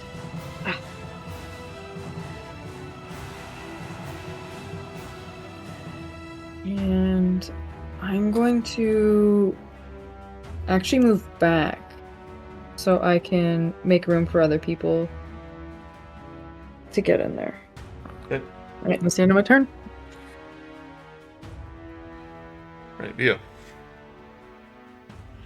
I do not want to get close to these things, but I take it these are the these are those phase spiders. At least I hope there's only one type of giant spider here. I'll get here and go stabby stab against the one. Okay. Let's see.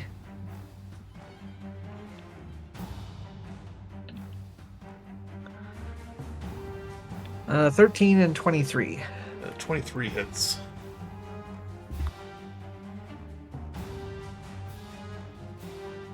Oh, nice. 14 piercing. Right.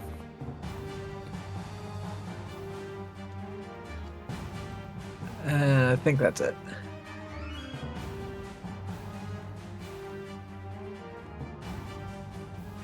Anything else? Anything else? No, that's it. Alright.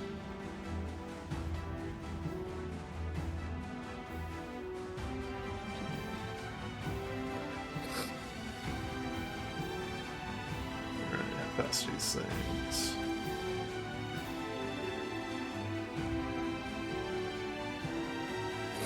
Alright, this one's going to skitter across the floor onto the wall. Attempt to web Vio.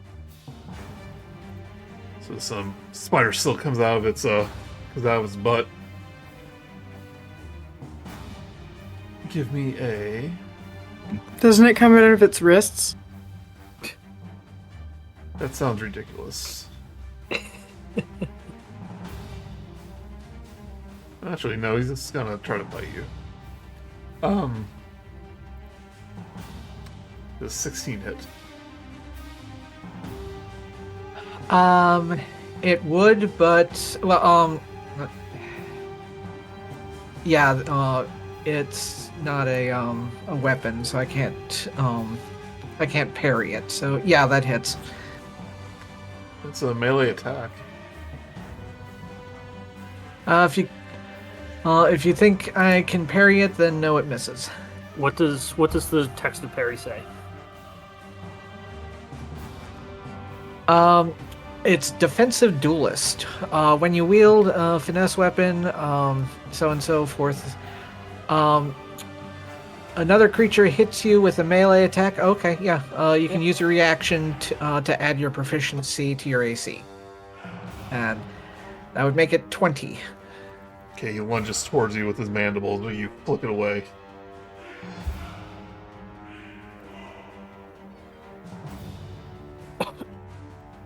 This one. Go here. And he'll attempt to web VO. Downside is it only works to that one attack and not until my next turn. You can't just have your free shield. But he rolls a 10.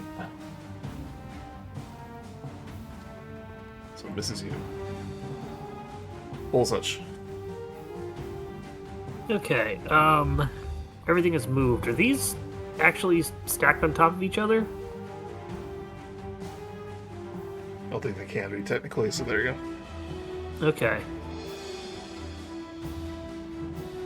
Theo, why'd you have to go there?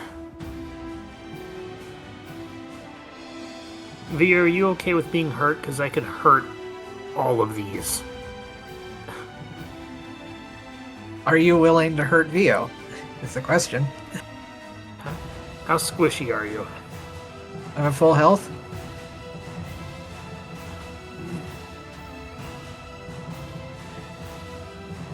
Let me just read the thing. I just noticed how much health Esmeralda has. Wow. Yeah. Oh, hot dang. Why isn't she in here? Man, she's been around a while. She's been an adventurer for years. Yeah. This is too good of an opportunity. Go for so it then. I'm gonna have to do it. I'm just gonna say that like he was working on it as you jumped in front of him. Just get caught in the blast. So, if you go down, which you won't, I will mouth to mouth you. Staying up. I'm going to jump in there and cast Arms of Hadar. Okay.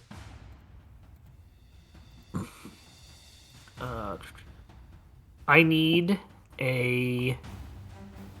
every creature within 10 feet of me, so that's all 5 of these and VO.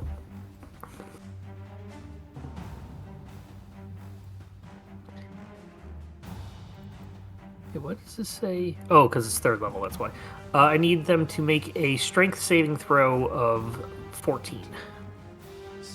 Okay, starting at the top. 15. Natural 20. 5. Okay. 10. 10. Okay. All right.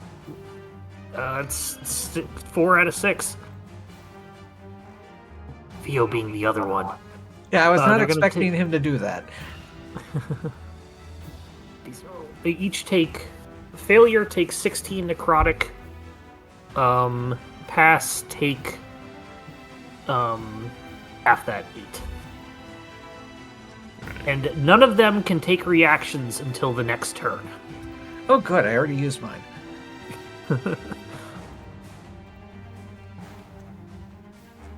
Right. The one that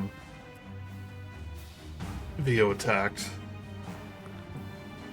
just dies outright. It was 16? 16 and then 8 on a success. Okay. Yeah. Think you could maybe warn someone about that? Ones near the bottom look pretty hurt. I knew you'd be fine. And I'm going to click my heels. I don't need to click my heels anymore because they all. Oh no, only the failures take no reactions. I'm going to click my heels and teleport back here with the Boots of the Winding Path Okay. and step out of the doorway. Does his version of Arms of Hadar look any different, or is it just like? I think you Just mentioned it's I think I like, did it corn, once. like vines of corn. Yeah, it was like corn stalks coming out of the ground and just kind of like going at them. I think somebody said maybe like the corn itself is like the tentacles. Hey, spiky corn. Right, and you're also controlling Irina. Right. She got. I would She not probably suggest she hates come in spiders. here. Yeah, she's just gonna come over here, aim at which one looks weak. So the two at the bottom. Yeah. She'll aim at the closer one, Okay. I think, and she'll take a crossbow attack. 7 probably does not hit a giant spider. Nope.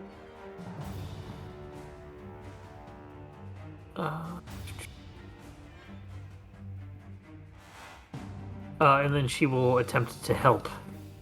Who's up next? Because she has bonus action help. She'll help Esmeralda. All right. I guess I can't just say she helps. I always forget. Yeah, because the help action is either distracting a creature or she has this actually, which does it. Aid an attacking creature. That target can up to 30 feet away from the sidekick. The sidekick can deal an extra 2d6 next time a psychic. Excuse me. It's gonna help at 30 feet away, so it's gonna help help Esmeralda, whoever she targets. Do you have to specify a creature?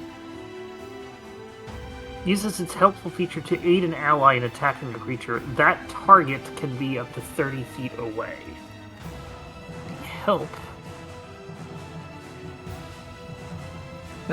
It sounds like as long as whoever they attack is within 30 feet, you don't have to do a cold shot.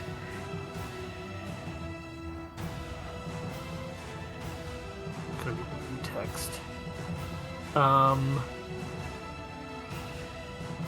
Really distract the creature. So we will. Okay, so I think it's help Esmeralda by. I will just say that we're distracting this one from 30 feet away. 5, 10, 15, 20, 25, 30. She'll step forward and get there.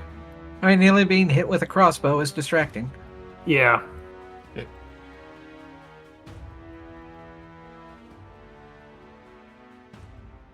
That's your turn. All right, this one will attempt to web VO. You're fine. It's just One web. right here. It's just web.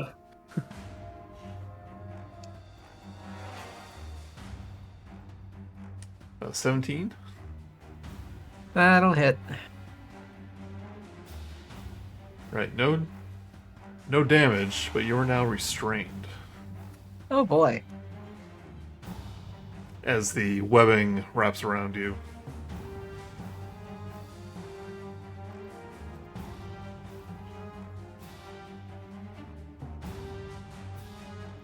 This one's gonna climb onto the wall.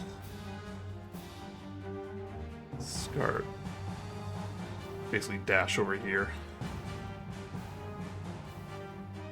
Whoa, just like Spider Pig. Oh no, it's over here. Yeah, it's gonna attempt to restrain Vogelsuch. An 8 will miss. Yep.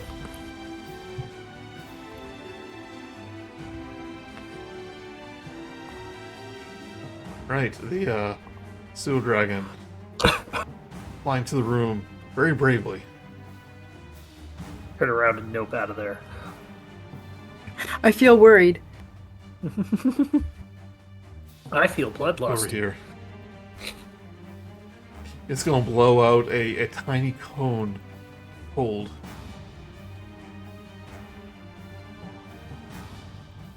spider here. Constitution check. 6. It will take 2d8 cold damage. Sorry, 2d4. 2 whole cold damage.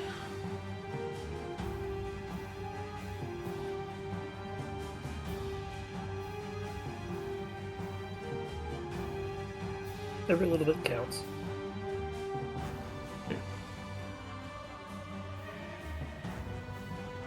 Spider's gonna come up to the restrained VO. Can you put the words for restrained on there, Mark, for me? Gotcha. Sorry, I usually do that. Answer in text.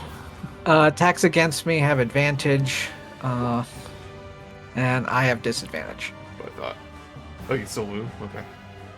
Okay. No, speed is 0. I mean, you can still attack. Oh, yes.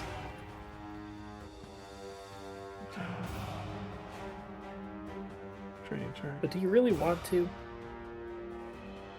Okay. Attack you, VO.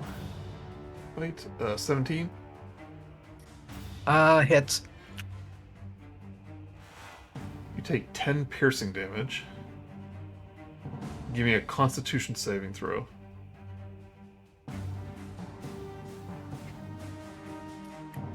Not very good. 5. Alright, you take an additional 5 poison damage.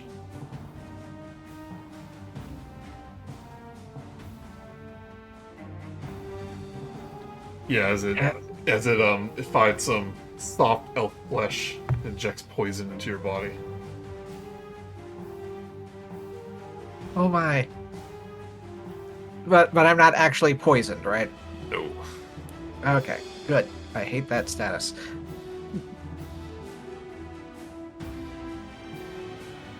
You gave the help action to the one here. Yeah. The one that I had hit before. This one had moved over there, so it must be this one. This one? Okay. Yeah. Just below VO. Say, now you can really see me in action. Chill. That's when the fun happens. Swipe out, take out her rapier. She takes out her rapier and her hand axe. Does 2 swipes at this spider. 21 and 20. Stabs this spider right into the chest.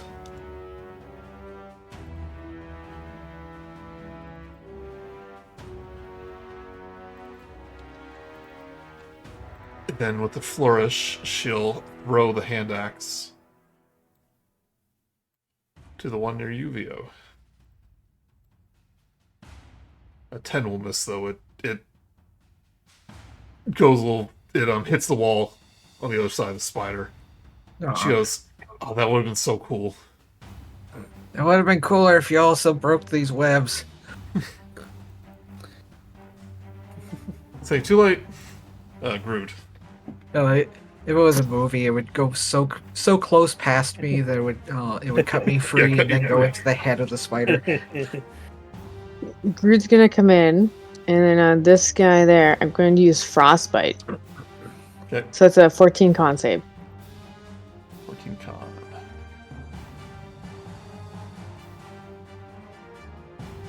$17. Dang it! Wow! Like, it just doesn't seem like worth going into, like, star form. How many wall shapes you got now? Still 2? Yeah, just with 2. Okay.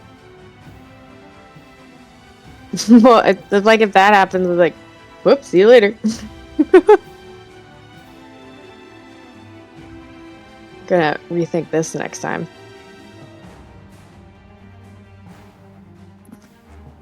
Alright, Minerva. Oh, wait, the target died. Never mind. I was thinking about Irina's helpful action. Right, Minerva.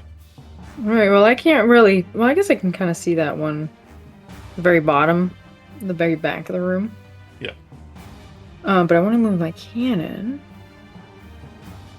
And I'm just gonna check some codes. Oh, no. Those are big spiders, huh? Yep.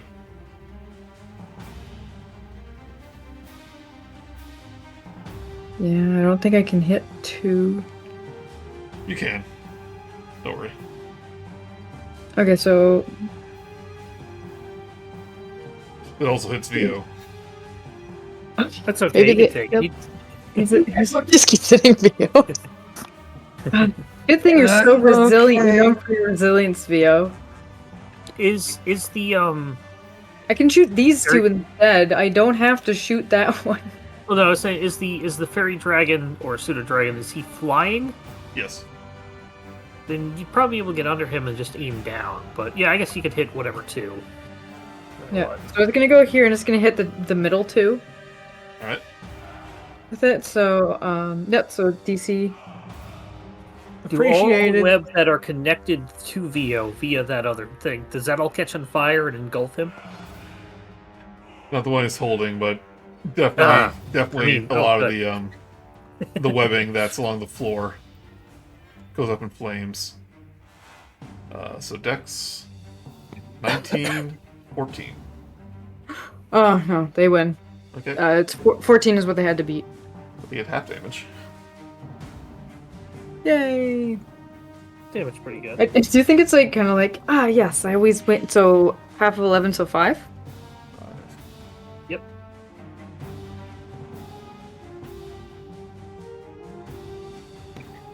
And then Minerva is gonna shoot from here because I'm just gonna double check the distance. You can see the one in the very back. Probably Yeah, it's probably 120 feet. Yeah, so I'm gonna shoot the one at the very bottom Okay. with a firebolt. For 25 to hit. 25 I hope hits. that- Alright, so roll damage, and then I think I also get a D6? It's either D6 or D8. You have to look it up. Oh, shoot. Don't you also get a set number based? That's for alchemists. All right. Yeah, it's a little different. Oh, it's 1d10 fire damage. Is it 1d10? Wow. This is on a hit. Target takes 1d10 fire damage? Okay. I guess? Yeah. Burn away. Is that just my roll, though? Like my attack roll? Your first attack on a turn. Yeah. So, and plus 5, so 21 fire damage? That's yeah. Nice work, Trogdor. I believe you. I'm just double checking. Yeah, if it's not, just... I know we check this every single time, but I didn't shoot anything last game. yeah, I know. Yeah, it's been a while since we've been attacked. You go so long without reminding yourself. That's in my... It's 1d8. I don't know where you got d10 from. I was looking at something. So yeah, so instead of that, that is my d8. Oh, So I you're got looking at one. Fire bolt, which is a spell, I'll still give you. I'll which give will you. appear in your actions. I see what it is. Okay. I'll give you the 5 though. Okay, yeah, I mean, I'll take it over a 1 for sure, but yeah, so that's where I'm 21 though. Yeah, this definitely hurts the spider. Oh, ouch. Oh, okay, I see it now. Arcane Firearm, got it. I will look there next time. Where do you get d10 from? I was just looking at the Firebolt. I clicked on Firebolt. Oh, that's the and then- damage of firebolt. Yeah, Yeah, that's what I'm like. I think that's just Firebolt, and then... Yeah. Yeah, so that's where... You get a 2d10. Firebolt. Right. Whee! Vio, you're restrained. Don't suppose I can use one of my attacks to attack the webbing. You can, but it'll be at disadvantage. Okay. You need to try to break free or try to break through it. I'm gonna Yeah. try to cut my way free. Okay. Do you have any AOE spells? Because if you could take out the, Not without basically shaking the building. yeah. You know what? Sure. Let's see, which version? Okay, yeah, I don't like these things, so I'm going to... What is the radius of this? 10-foot radius, so that means I can get 2 of them. I'm gonna struggle, reach the violin, pluck a string, and shatter is going to go off. You can get 3 of them with a 10-foot radius. I guess if I get half, yeah, that's true. If I get half of them or something, so I guess the 3 nearest of me, if that's allowed. If not, the one next to me and the one next to it. You can all. Alright, it's a Okay. shatter. Yep.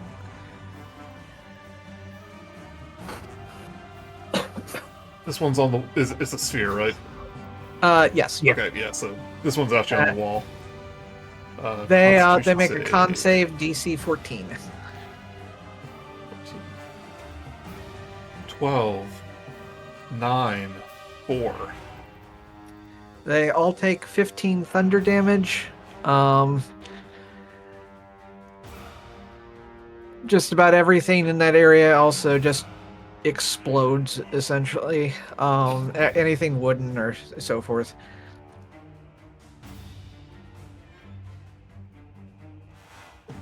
Well, guess what? They all explode into spider guts. What?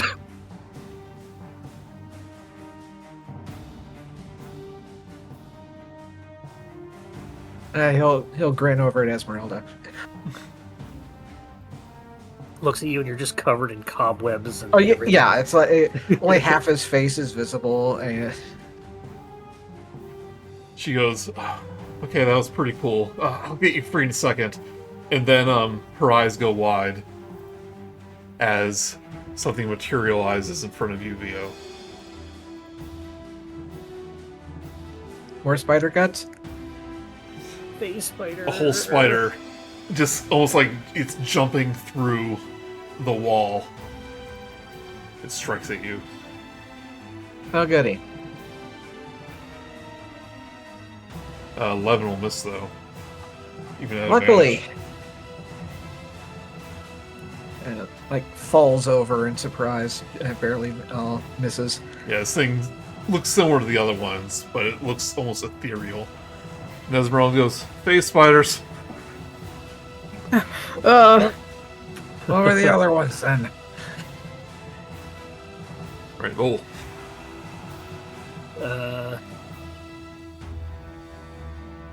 Boop, boop, boop. Boop, boop.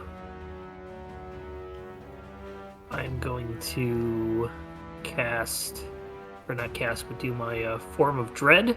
Okay. Getting 1d10 plus 5 HP, temp HP, which is finally 13. Nice not to roll a 1 on any of these.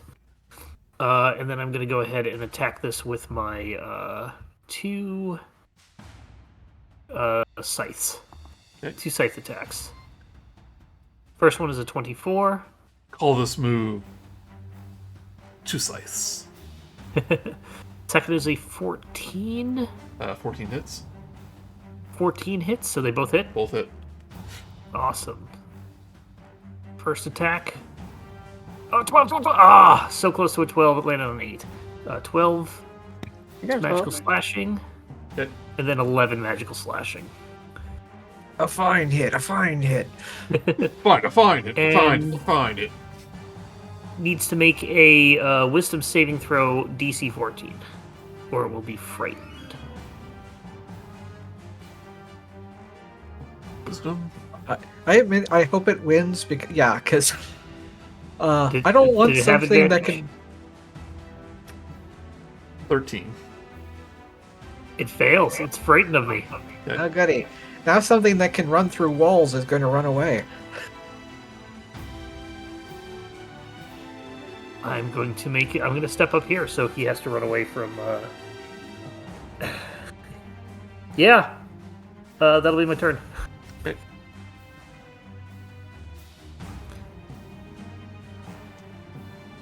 What's Irina? I think she would go help Leo. She might. She can't see this face spider, but she knows that this thing is going to attack again. Vio, do you want help? because we've also got Minerva, Groove, Esmeralda, and the pseudo-dragon before this phase fighter or you comes up. Could she maybe help pull the webs off? I was gonna say that, but like we have 4 other characters between either you or I guess more could come. Right, All right, but yeah. If you want to come, it would use up their actions, though. yeah. So, I mean, okay, yeah, sure. She'll go in and cut your webs off. Excuse me. Yep, I'll do an attack against the webs. This could go very bad. Don't worry, Vio. I'll get these off. Points crossbow at webs.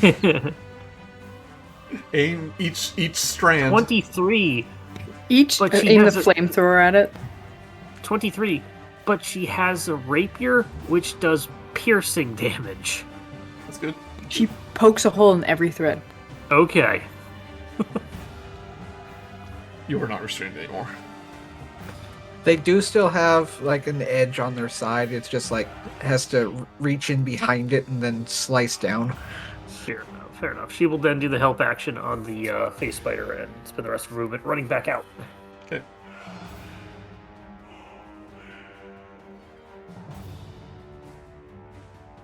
Somebody else can fear it. We can make it so it can't move.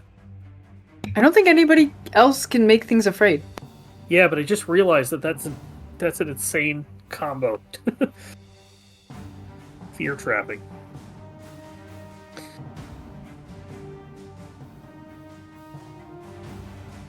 Right. The spider will attempt to web Esmeralda.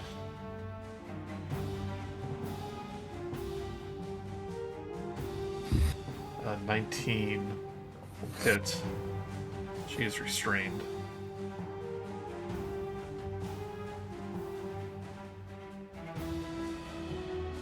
See, we're net neutral. Who needs nets? Who's a net? It's one of the spiders.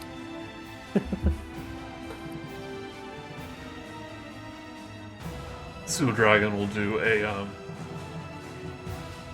breath attack against this spider. It will fail.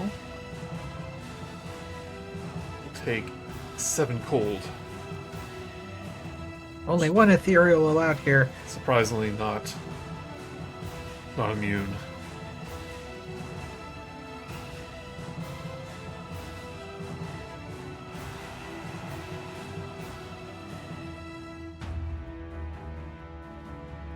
And as Esmeralda struggles to break free, another face spider appears behind her.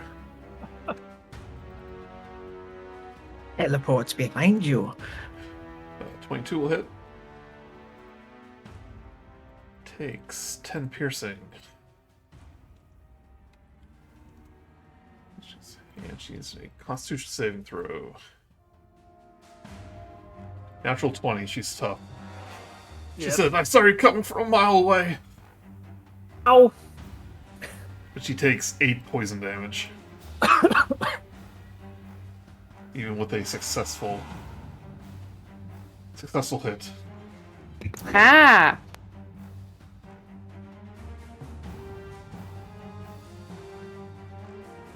Wait, this thing crit? Go up to 6, a lot of damage.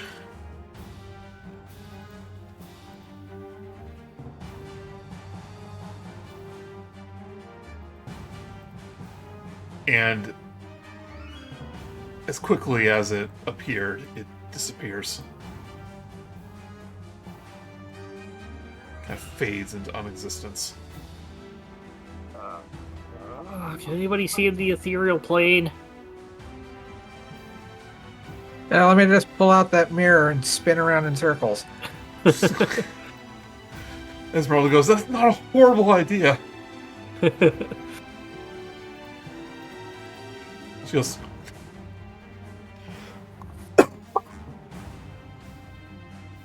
"We'll worry about that. Worry about that later." And she has advantage on the space spider, right? Does it help? It is feared. Yes. Yeah. Well, it is feared anyway, so she get advantage no matter what. She's also still restrained. So, Yeah, she's got a big R on her. How'd she move? I thought attacks had disadvantage if the weird person tried to attack. I can do that, but she also can't move. Oh yeah, Oh yeah, has she broken out sorry, of her she's restraint? restrained. Yeah. Um, Frightened creature is about the creature can't willingly move. Yeah, you're correct. She just disadvantage from them, so we have that backwards, though. I have so many sidekicks open. Secretly, I love it though. Yeah, she's gonna actually take out her sword, which is better at cutting.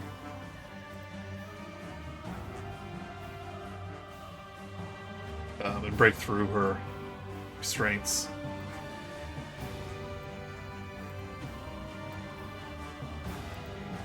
Rapier hit 1.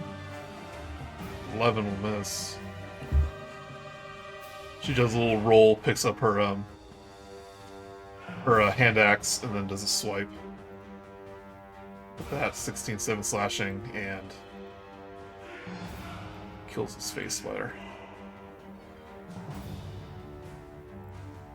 She should still be back at the window, though, or the fireplace. Oh, she broke out of it, I see. Never Yeah. mind. Yeah, her first attack was to do that. Gotcha. She gets 3 I thought she was attacks. throwing her... Well, your hand axes were... You pressed range. I thought you were just throwing them. Oh, they're the same. Yeah. Alright, Grude. Oh, alright. Well, I'm gonna poke my head back in. Whoa, you guys did a lot with them spiders. You pass through the space where the spider was in. Oh, shoot, yeah, because it faced... But it's on a different plane of existence. So I not even weirded out by it. Careful of telefrags. Honestly, I think I'm just gonna try frostbite once more on this guy. Okay. 14, con save. I'm just afraid of using my spells. That's all it is. Rolls a 1. Oh, you. D6 damage. This, Eventually, this, Astounding 5. the speeder kind of freezes up and is trying to climb back up its web. His legs start to like freeze and break off, and it falls to the ground and shatters. woohoo.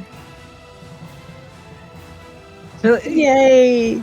Cantrip should eventually gain the ability to do half damage if missed. Some evocation wizards, they do that.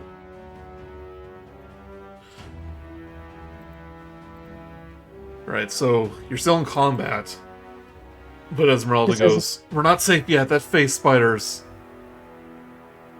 gonna try to ambush us."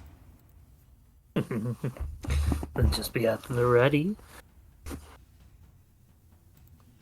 Oh, you all take the dodge action. Save some time. Or already... or retreat, one or the other. No, I'm going to ready Eldritch Blast. And Okay. I'm going to get to the other side of the room.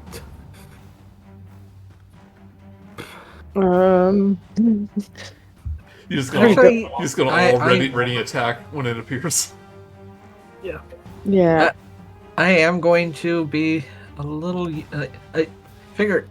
It sounded stupid in my head, but may as well. I'm going to use mine to get into the corner of the room and hold out the mirror and just hold it like facing towards the room so that like Esmeralda, Yeah. Grude, and so forth can all see like if it's moving up towards them or something. It is. I want to show you the token, but it's still invisible. It is. You see it sneaking up behind Esmeralda.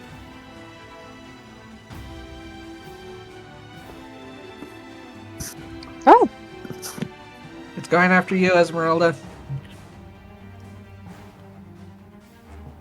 Well, actually, no, I don't say that because I'm holding it out so I can't see the mirror. But she's gonna ready an attack.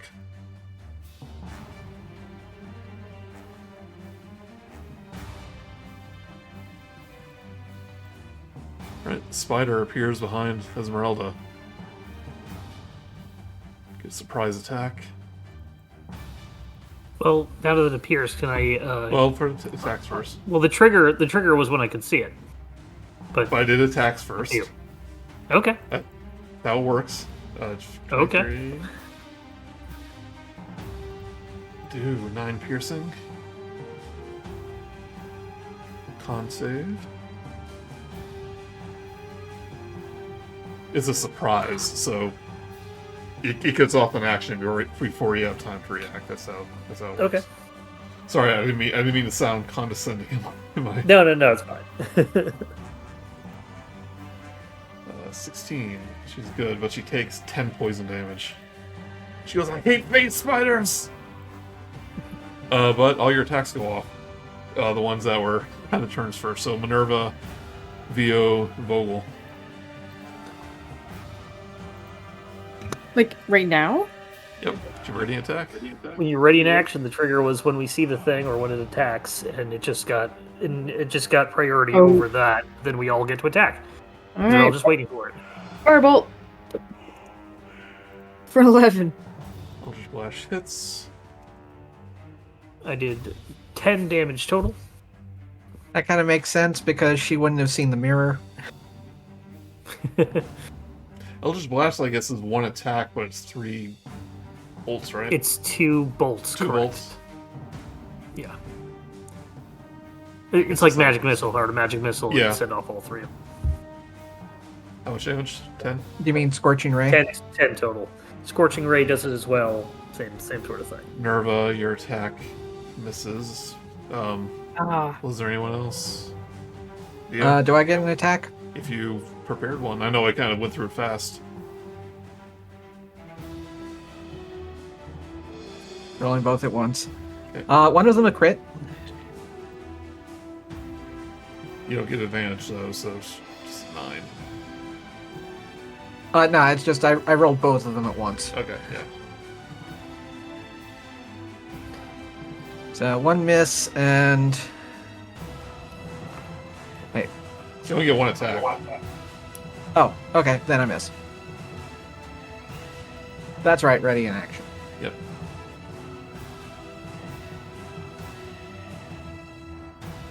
This roll didn't go yet. She'll turn around. She really is overpowered. Glad you made friends with her. Rapier. Hit. Hit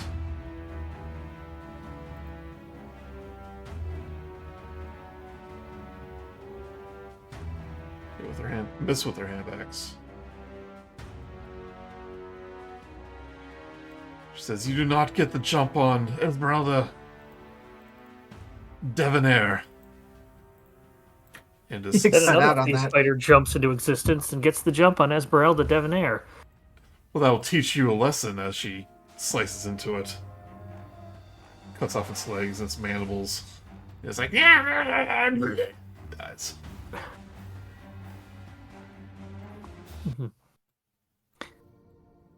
Sorry, I was a little out of practice with combat, so.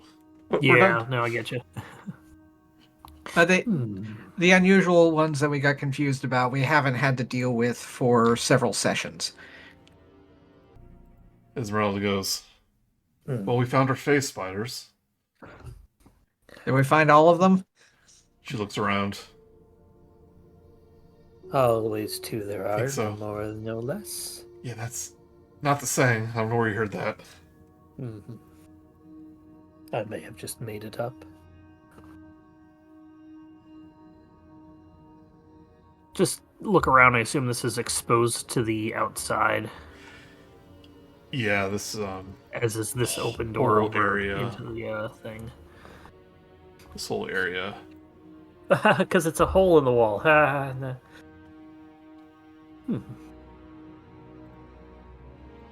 Because If it's we an can- area that's a hole. In case we We run came into in- some trouble, we should try to harvest this face spider venom. Can we do that? Says, careful. Says, Oh, poison doesn't bother me much. I guess that makes sense because you're mostly straw. But I believe we assessed it was a skeleton with organs inside. I am resistant to poison damage. Not poison condition, not poisons, because those are 3 distinct things in this game. Just poison damage. So there are 2 sets of fangs. So Esmeralda will attempt to extract one, saying they're very Well, fragile. they have to. What would be the roll to get the other stuff out? Like for. It'll be a nature check to harvest the fang. Rude. Yeah, I'm pretty good at that. Professor? Yeah. Yeah, like get. She snaps her fingers to you, Minerva, saying, "Hey, got some of those fancy vials?" Well, yes, I have some extra little beakers and things left over. Here you are. Okay. Acquire a deft hand. She turns to Grude, saying, "You're probably good at handling spiders, right?" Yeah. It's like my deal, right? Not specifically spiders, but like, you get it, right? Saying, "Well, we can each take one, but if everyone else wants to attempt to extract, then be my guest." I don't feel I have the most delicate of nerves. I'm gonna sit over here, pull out some corn shrapnel. If you got hit by fire, it would have just popped right out. Casting Cure Wounds on myself. I do apologize for that, VO, but You can see Esmeralda has a little bit of trouble. Oh, Grude. Oh, Grude. Oh, Grude. Oh, Grude. Grude, your big orc hands, you accidentally crush the fang that you were trying to extract from. You're I swear- supposed to pull, not push. I got kind of sneezed maybe a bit or something. They but, both like, start with P. It's hard to know which one it is. Don't worry, I learned this move from a bugbear I knew in Waterdeep. Esmeralda is able to extract one fang. She goes, "Careful, Grude. I mean, I love your big hands, but this requires a delicate touch." She will attempt to extract another fang. But it's definitely nature, not dexterity. Nature, yeah. You have +4 in it. So. I have +3, but I'm also good at other things. I don't know.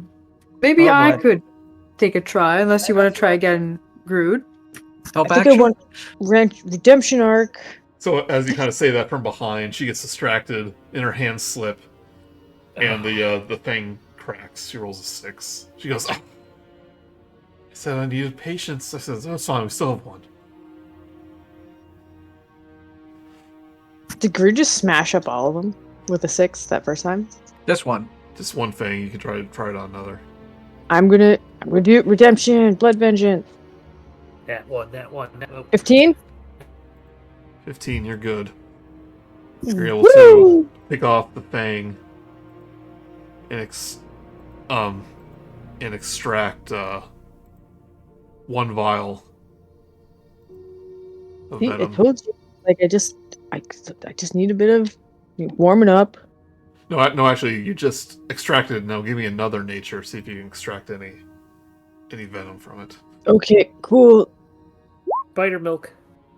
Oh, what's this? Well, this is one of those cases where it's dexterity nature. So Professor Yeah. Grude strikes again. I got a net 20. Hey. at 20. Oh, nice. He must have been stored up because you get 3 vials of venom. Is this? We got a is this- gusher. So, like, is this like usually how much comes out? Let's say that's more than enough. It's a dexterity nature check. I love when they use skills with different abilities. So that means you can use either. I think what it means is that generally how I'd read that, depending on how the text is that because nature is a skill, dexterity is an ability. What this is that you apply your proficiency and any other bonuses to nature, but also add your dexterity instead of your wisdom. Okay. It's just not automatically calculated on here. You're basically taking your proficiency with a different ability. It sounds complicated. It's not. It's just not Well, too that bad. wouldn't have helped anything Yeah. here. But she's gonna try to extract some venom. Those rolls a were 15. indeed words. Venom is stored in the fang. That's where it's produced. That's where injected from.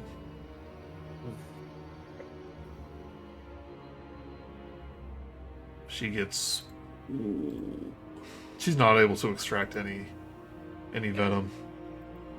She says to Grude, "You have been showing me up today." Saying, but these fangs are still useful in other ways. And she says, without these, your magic aren't going to hurt any spirits that we come across.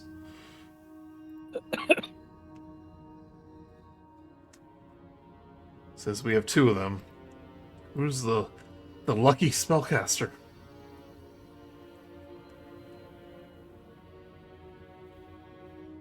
You look at Vogelsuch.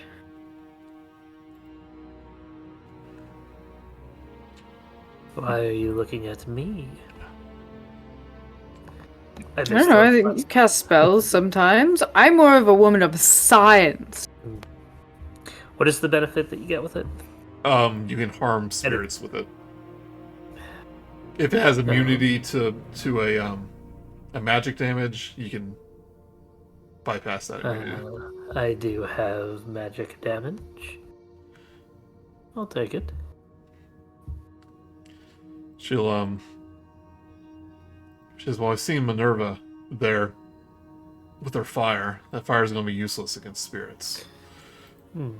That's true. I do have force damage, and that is better than elemental damage. Does Minerva have to wear it, or does the Eldritch Cannon have to wear it? She says, this is just attach this to your folk. She says to Grude and Minerva, just attach this to your focus, and you should be good for about a day before the poison dries out. And she gestures towards the vials, and he goes, all your weapons seem to be magical, but except for she points to Irina, saying if you dip your rapier into this, it'll be potent for 10 minutes. Alright, so who's getting what now? Because things jumped around a bit. Minerva and Grude got the Fangs. Got the fangs. Irina is getting the poison. Getting a vial. The vial. Okay, gotcha. She looks at the can and says, I don't know what to do about that. Well, if you just give me a moment, I can switch it to force energy. It doesn't have to always be fire. You can do that, like, at the last minute, so before it runs out if you want. Yeah. I'll do that. I'll swap it so it is now force energy. Okay, we still have a little more time. Do some more exploration. The night's still young. Do you want to see if this looks like it's anything, or if it's just a former building or barn or something that's been put to rubble stables? This room? The thing to the south. I assume if anything, it's like stables or some Here sort of lies other the out- blackened beams of a wooden stable, burned to its stone foundation. Looming in the wreckage is a partially collapsed. Looming above the wreckage is the partially collapsed south end of the mansion. All 3 of its floors exposed to the elements. So this damage goes all the way to the top of the mansion. Gotcha. 3 more floors. Well, I believe the only other way is up. Let us go up the main hallway. Unless we want to take a short rest. I can use a bit of one. Yes. Let's take one. Yeah. Short Yeah, rest. You could, like, when you're harvesting the venom, you can take a short rest. Okay. Hooray. Get stuff back. I was Okay. down to 8 damage. Or 8 health. I was gonna be like, does Esmeralda need help? But no, it's She's at about half. yeah, I'm seeing that right now because I could give her some help. But she has the sidekicks have hit dice too. She's technically not a sidekick.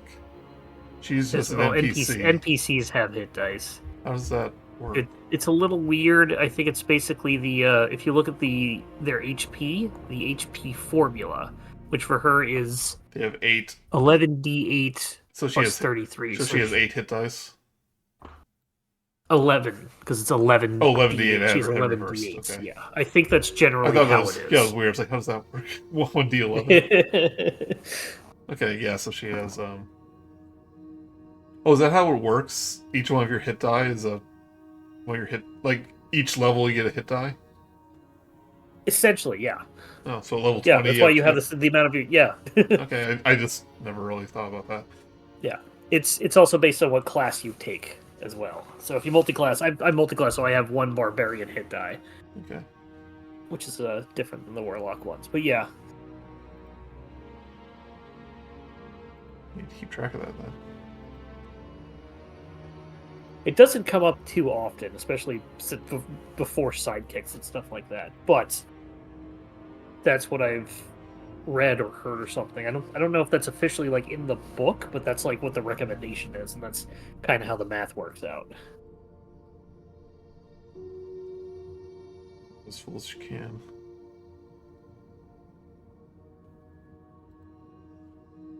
Oop.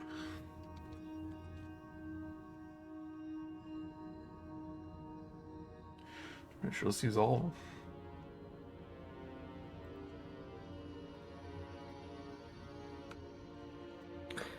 Okay.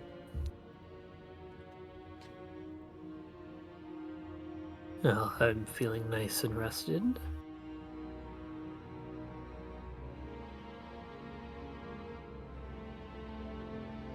Right, where to next? Up the main stairwell. Pseudo dragon is on your shoulder, Anvio. Yay. Why are we Dang so, it, that's cute. Why are we so mean to the pseudo dragon, Mark? I thought it was a will-o-wisp. Want to mess with those things? You said it was a wisp. This wisp of light goes around. I was like, ah! I got my own Lockheed now. Also, I'm supposed to scare small. I'm supposed to scare small animals with wings.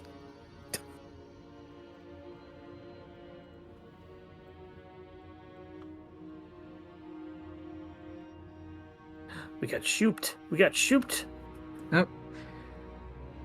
And Our he missed. planet needs us. Here we are.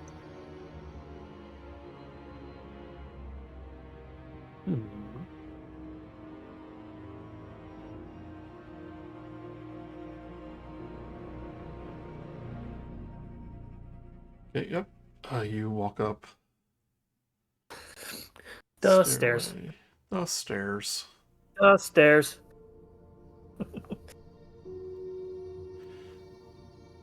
This area here is an open area above the foyer.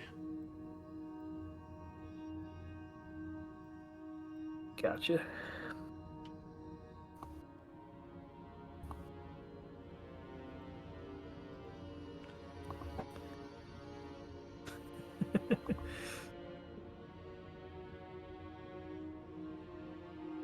So the balconies. 2 stone balconies flank the main foyer. Bolsters carved to resemble knights in shining armor support their elegantly carved stone railings. Weapons and shields festoon the walls along each of the walkways, while alabaster busts of handsome men flank the hallways that lead to the north and south, away from the foyer. At the west end of each balcony is an archway that leads to a spiral staircase going up. I guess you'll be able to see down here too.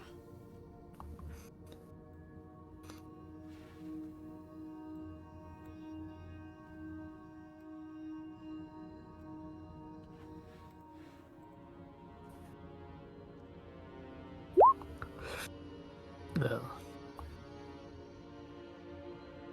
just take the closest pathway.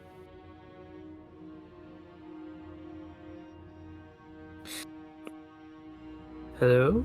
Argynvostholt? Argynvost? Are you around? Can you hear us? Are you being held? Blink if you're in trouble. Are you being held? Well, it's Argynvostholt. Ah, Is he being held? A red velvet curtain hangs in front of an alcove in the northeast corner of this wall. I'll look behind the curtain. Do I find a prize?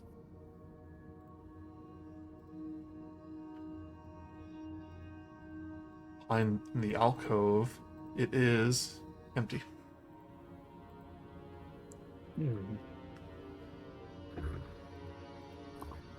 Nothing behind the curtain. Guess there's a door over here. Oh, reading nook or something. Looks like it was to let light in, and they didn't want light in.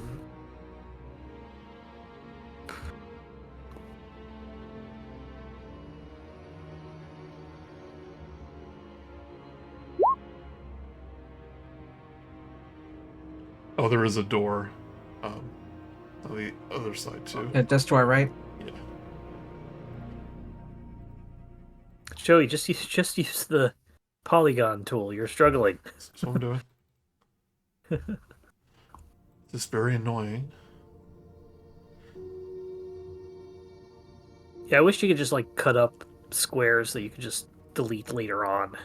I guess you could technically do that with fills, maybe. It doesn't let You you. can't polygon fill.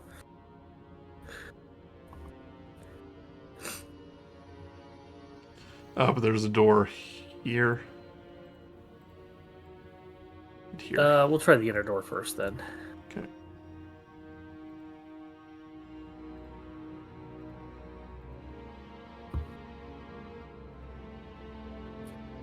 Let's see what's in here. Rainwater seeps through cracks in the ceiling and flows into a pool on the sagging wooden floor. The pool fills about half the room. Bare stone shelves line the wall. Washroom, perhaps. I'll check the other side. Not by design, I think. I think it was meant to start sprinkling rain before you arrived, because there's references to rainwater. But there's nowhere for it to go either, so it's just kind of pooling. Rainwater from like a month ago. Real. The room contains an iron tub and has The room contains an iron tub and has wood paneling on the walls that rises to a height of 3 feet. Above the paneling, the walls are painted with a continuous faded mural of a mountainscape.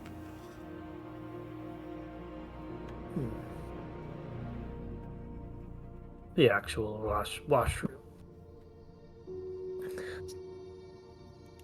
I'll check Only this they were curtain. reversed.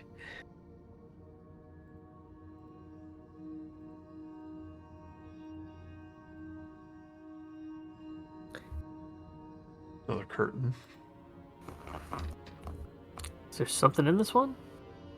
Red velvet curtain hangs in front of an alcove in the southeast corner of the hall. And I already revealed it, but do you want to open it up? Yeah, I said I was going to open it. Okay. You see an alabaster sculpture of a dragon wormling holding a brazier filled with alabaster fire. But the fire is also part of the statue. Argynvost, is that you? The pseudo dragon will kind of approach it and kind of playfully float around the fire.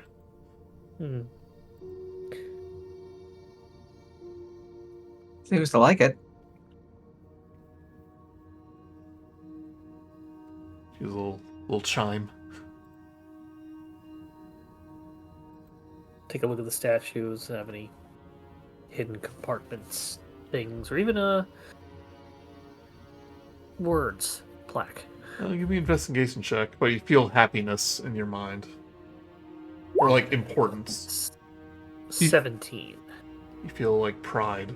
17. It's very nice, but you don't see anything hidden. I'll give the help action.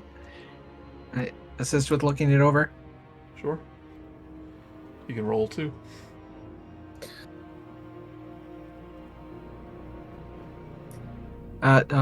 Vocal can roll then, because I got a +1. I got a +6, so... Well, oh no, I don't have... I've rolled intimidation by mistake. I've got a +0. Oh. So go ahead and take your... Imagine you intimidated the scene. this statue is... That does fit, because he's just staring at it, and so... I don't know what I'm looking for either. I guess I would like to take a look if everyone else is having so much trouble. Yep, be my guess. Grude's like, get out of the way, get out of the way, 1 Get second. out of the way. Go on, Professor. Oh. The actual person with glasses can help. Minerva's looking at a historical distance, and she gets an 18. I hit my head off of something. Ow! Wait a minute. Oh, for goodness sake, I'll look at this. Now you know how time works. Esmeralda goes, this is a statue.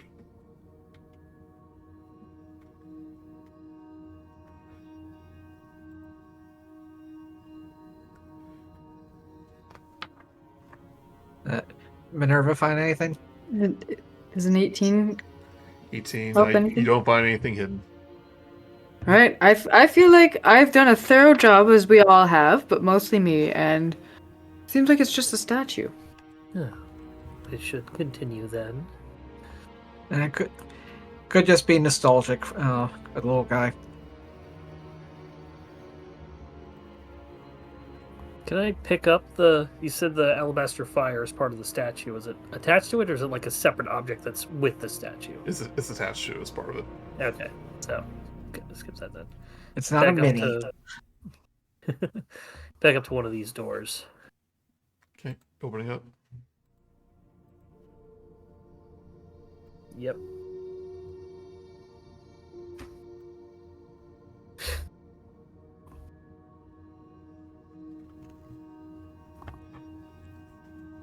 I figured that'd be out to the balcony. This wooden balcony overhangs the mansion's chapel. An exquisitely carved wooden throne sits at the west end between two doors. A narrow archway leads to a spiral staircase going up and down. Hanging from the high ceiling is an iron chandelier with candle holders shaped like tiny silver dragons. But below you can see Sir Godfrey in his chains. So they go up as well? There's a third floor? These are going down. Oh, okay. Good, so they're not up to something. Where are these stairs But go? bump. They go up. Take a look at the throne. Okay. Anything special about it?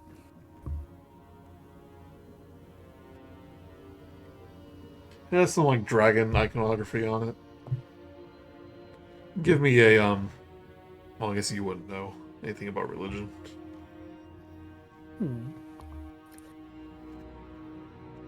That's probably true. Yeah. I have a +3 to religion, actually. Okay. I am proficient in religion. Hi, I'm a character that doesn't know anything. Let me see what And I rolled a natural one. Yeah. Well, he does have that ability where he can sometimes that's reveal true. information from before. That is true. I can add a d6 to something. You've been making good but, use of that this whole game. Like a flash It's of at the recognition. bottom of my actions list, so I always forget about it. Definitely knew that he could do that because of how many times he used it. I think he has used it once or twice. That's been useful. Yeah. But I rolled a natural one. I think I took religion because I'm undying. I figured I'd know something about deadness in the afterlife. Sometimes the throne is just a throne. I don't care about it. Where to next? Irina says, it's where the Lord of the Manor probably sat during their services. In this case, Lord Argynvost. Lord Argynvost. How modest. Lord Argynvost, are you here hunting your chair? Hello? It's not here. Should we we hazard sitting in it? Maybe that should trigger something? Could be dangerous. I'm not used to sitting, so it didn't cross my mind. I don't think I've ever sat in my life. Seriously, when we're at the tavern, I always stand at the table. Yeah, Holding the wine glass, yeah. Listen, this it. So if somebody else wants to sit there, go for it. Grude's an excellent sitter.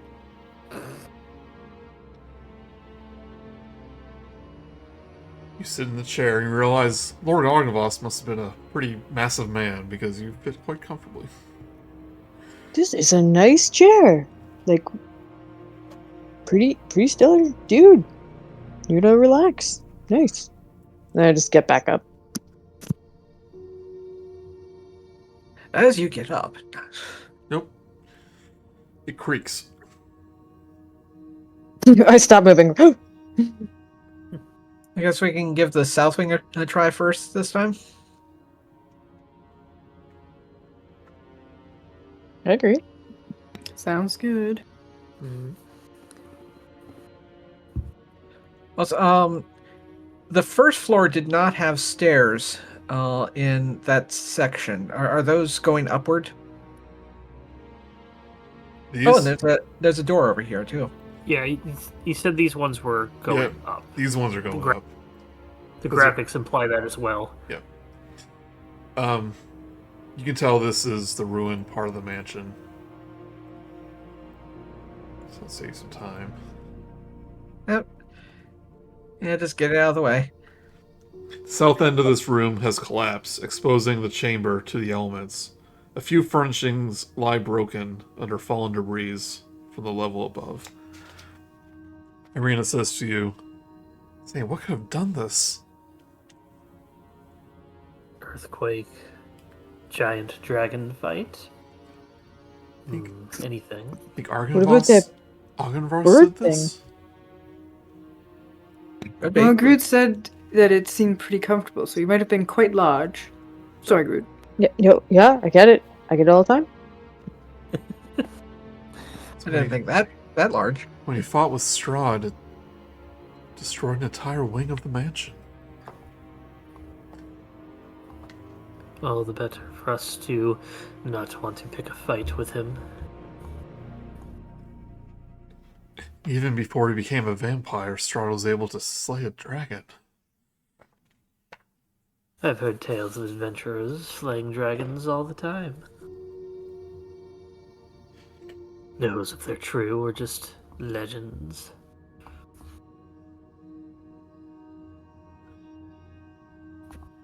I doubt many of them have done it solo. Very true. Who took the key? I did. The pseudo-dragon actually floats up to you, Vogel. Your pocket where your key's at. And then it starts flying in this direction.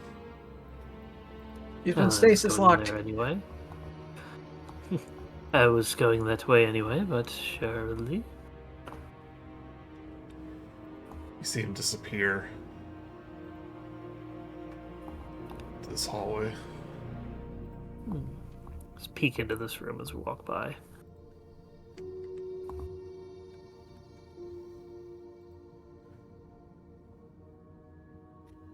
12 skeletons stare back. This door.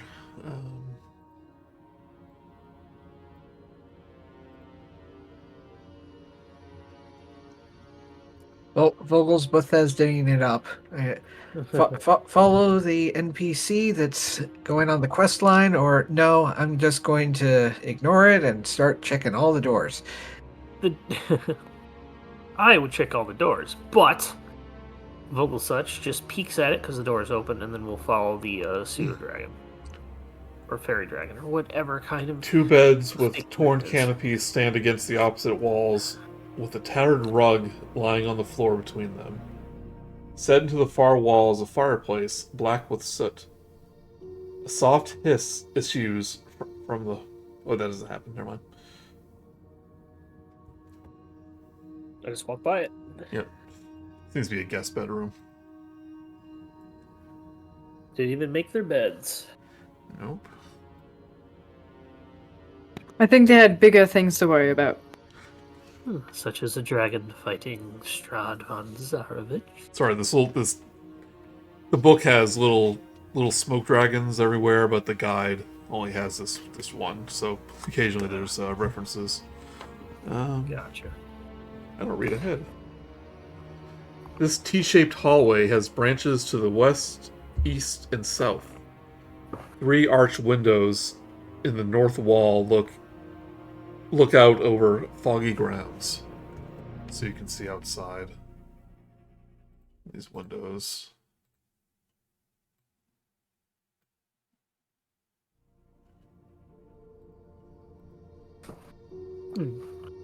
Nice view. Did it look like the dragon went left or right? Since you started going left, he's going towards this door. Go to it and see if we can open it. Alright, as you approach, you feel the air around you cool.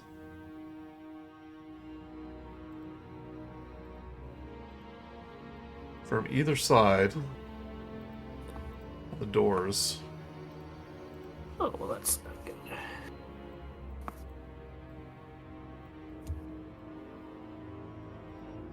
2 sets of spectral knights rise up from the ground. They raise their spears, and they say, "Who dare invades Argynvostholt?" And they prepare to attack. That's what we'll end it for tonight.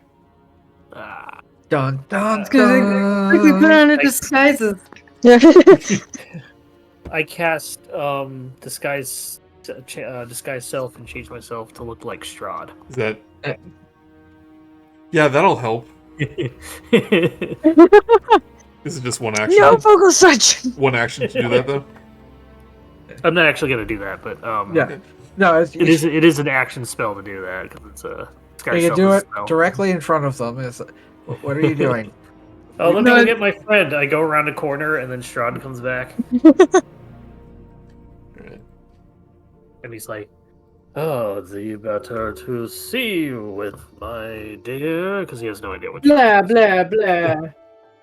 I am Strahd von Zarovich, blah. Yeah. Haven't done a dungeon You crawl said in a nothing while. was going to happen here, Joey. I've What? learned a lot. Yeah, what do you learn? Don't punch What dragons. is- Don't punch dragons because they might not be will-o-wisps. Shouldn't they be don't punch will-o-wisp because they might be dragons? No, I would always punch a. Okay. I didn't What learn a edutainment good lesson. message?